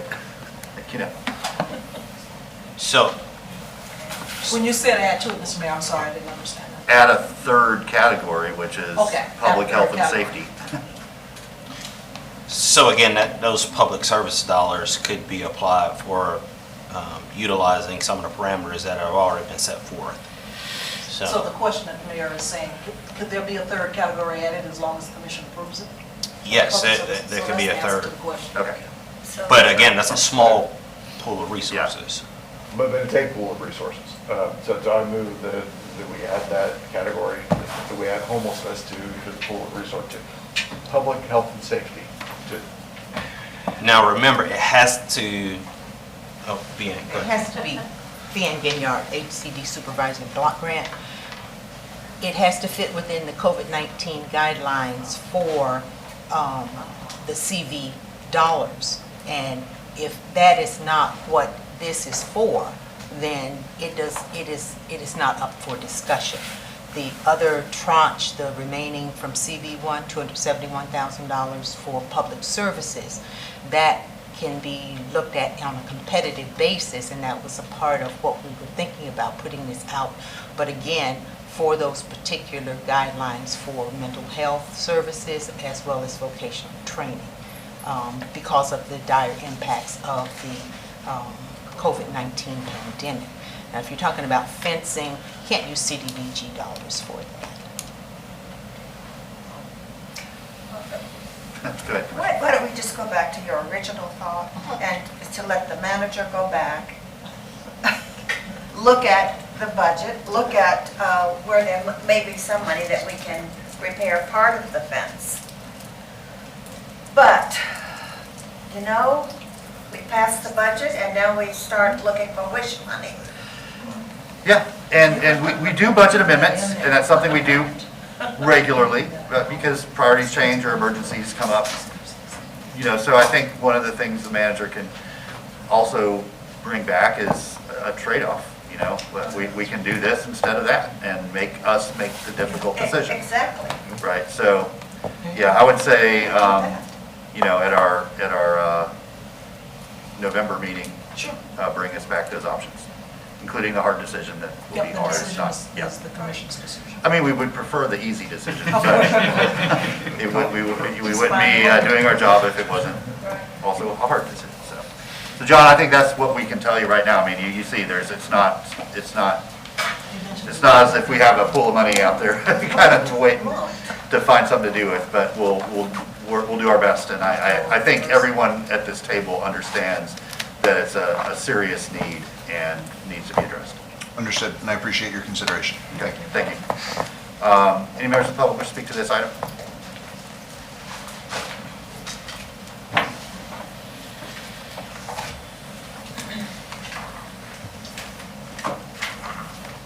Real quickly, I just want to share some experience from the great city of Detroit.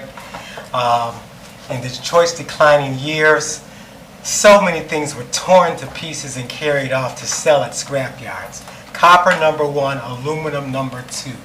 People's awnings, carports, garage doors, it's anything aluminum. So I know they don't want it to look like a penal institution, but the reason that fences work in prisons is because there's towers with machine guns. Because no one's going to cut through because someone's watching. So without people believing that there's eyes on, there's ways to make people feel like there's eyes on without always doing it. But eyes on is going to solve more than an aluminum fence, because your aluminum will end up over at Trimark Recycling. Thank you. Anybody else? Okay, all in favor of the motion, say aye. What is the motion? We don't Oh, I thought you made a have a motion. motion. No. It's on the manager, that's the motion. Direction to the second. No motion, got it. Okay, thank you. Then up next, I think we have general public comment.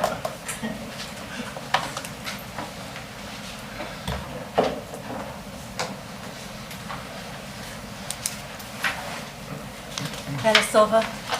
I want to talk about the meeting coming up on Monday, the irregularities and the inaccuracies that have led to this point. In the Sun story, after the state response, this is about your exclusionary Monday, exclusionary zoning. The Gainesville Sun story, the mayor supposedly told the manager to respond to the state finding a letter. But at the General Policy Committee meeting later, the mayor said he gave no direction to the manager. So nobody knows how this meeting came about. The Main Street Daily News article has these quotes from the mayor. I'll be working with staff to make sure we're able to professionally and fully respond to the comments. Post said, that's the purpose of doing this, to get feedback. So we'll incorporate that feedback into our decision-making process. Whether or not that leads to some modifications or not, I just don't know. Commissioner Chestnut said she was somewhat disappointed after hearing that Poe plan to move forward to a second vote. And so someone looked up, the charter sections that are pertaining to that. Let's see, one is about the mayor's responsibilities and official head of the city for receipt of service of legal processes, the purposes of military law, and all ceremonial purposes, but shall have no administrative duties. Another one is 2.10, interference with charter officers. Neither the commission nor any commissioner, including the mayor, may give orders to any subordinates of the charter officers, either publicly or privately. There's inaccuracies in the Florida Trend story that just came out today. This is a problem. You already know that, there's a lot of response besides this, the state letter, which doesn't have all the inaccuracies that apparently, and now the mayor has written a draft response. I guess y'all are going to talk about that on Monday too. This is highly irregular, and I don't know, I'm not a lawyer, but I would say that there's a good chance that there's some violations of the charter in all of this. And I'm sure the mayor's going to have something to say about that. But there was no discussion with the commission at all about any of this. It's just on the agenda. We're not even sure what was sent to Tallahassee versus Thank you, what they're responding to. Thank you so much. Anybody else here for general public comment? Okay, Madam Manager, you want to make it? No, the responses that we got back from the Department of Economic Opportunity, the Department of Transportation, even the county, the letters came to you as the mayor. You obviously delegated the response to those letters. The same occurs with the State Auditor General relative to an audit. The letters come to you as the mayor, and you obviously rely on staff to prepare the professional response to the letters. We've drafted those responses under your signature. Those items, those letters, the responses to those letters are on the agenda. As we brief each commissioner relative to what staff is prepared, we've done that individually. It is in the agenda package, stamped as draft. It will be discussed collectively by the commission at the meeting on Monday, and the final response will be addressed at that point, or approved at that point. Thank you. Even if I were to direct any member of staff to do anything, they wouldn't do it, because that's not their job and they don't take orders from me. That has been the way since I've been in office since 2008. We can request information, we can ask for a meeting, we can, sit down with staff to brainstorm policy, but I don't direct anybody. The only thing that I have done is schedule a meeting, and that is certainly under my responsibilities and purview as the charter indicates. Yeah. I just want to say, it's a second reading of an ordinance, and we don't, that always comes back to the commission at a meeting, and the meeting, the commission also voted on a date of the meeting too, I think at this very table as well. So this meeting is a normal occurrence of how we do business. Yes. Thank you. Okay, any member comment? Yes. Oh, go ahead, Commissioner. Thank you. I want to talk about downtown parking. Sure. There seems to be some concern that it appears that the Hyatt has reserved valet parking. They've got 5 signs out in the front that says 10-minute parking, but people are using that parking long term. The other vendors downtown are feeling like they have no reserved parking. They don't have valet, and that one sibling is getting preferential treatment and the others are not. Madam Manager. Yes, sir. So, Mr. Mayor, members of the commission, committee, we did determine that the Hyatt and the Hampton Place do not have agreements with the city to reserve any spaces. And so we've actually confiscated cones from the Hyatt because they don't have the right to take those spots. I believe that those spots, several of them have been identified, Andrew, as maybe 10 or 15-minute spots. Yeah, but they're not designated for those businesses. That's correct. They are signed by the city as short-term parking, so I think they're 5-minute spaces. I think what happened is those spots are right in front of the sign that says valet parking. Right. That's the problem. And that was, we've had, parking enforcement has had several discussions with the valet vendor that's contracted, and as the manager said, we've actually gone as far as confiscating the cones. Now, some of those spaces we do plan to relocate once second is completed, and that's been under construction, so I think that'll also kind of alleviate. We've also talked about, I think that right now they're signed for 5-minute parking, bumping that up to like 15-minute parking, so there's a little bit more time that folks can come, perhaps go across the street, buy a record, buy a cup of coffee, so it's not just for folks that may be coming to like check in or what have you. And if there are businesses who want to collectively come together and decide that they want to agree with the city to have some spaces, we'll be happy to enter into a revenue sharing agreement with them. That's right. And we did have in the past, an agreement with a different valet company for use of some spaces, and there was a revenue component to that as well. So. Right. Did we ever reorganize the downtown tenants association? No. No, I mean, that wasn't ours. There's been some sort of start and stop attempts to do that, but they are not active right now. And it's certainly missing. And it is an identified need with the downtown strategic plan. That's been discussed at the commission. We're actually going to be bringing that to you on the 20th for adoption. Terry Fleming was like the force behind that, and between COVID and his passing, and I think also Diego, and sort of when Emiliano shut down and he moved out to Celebration Point at the Keys, like that, he was another sort of consistent force there. So yeah, it's definitely missing. Harvey? Yeah, thank you, Commissioner.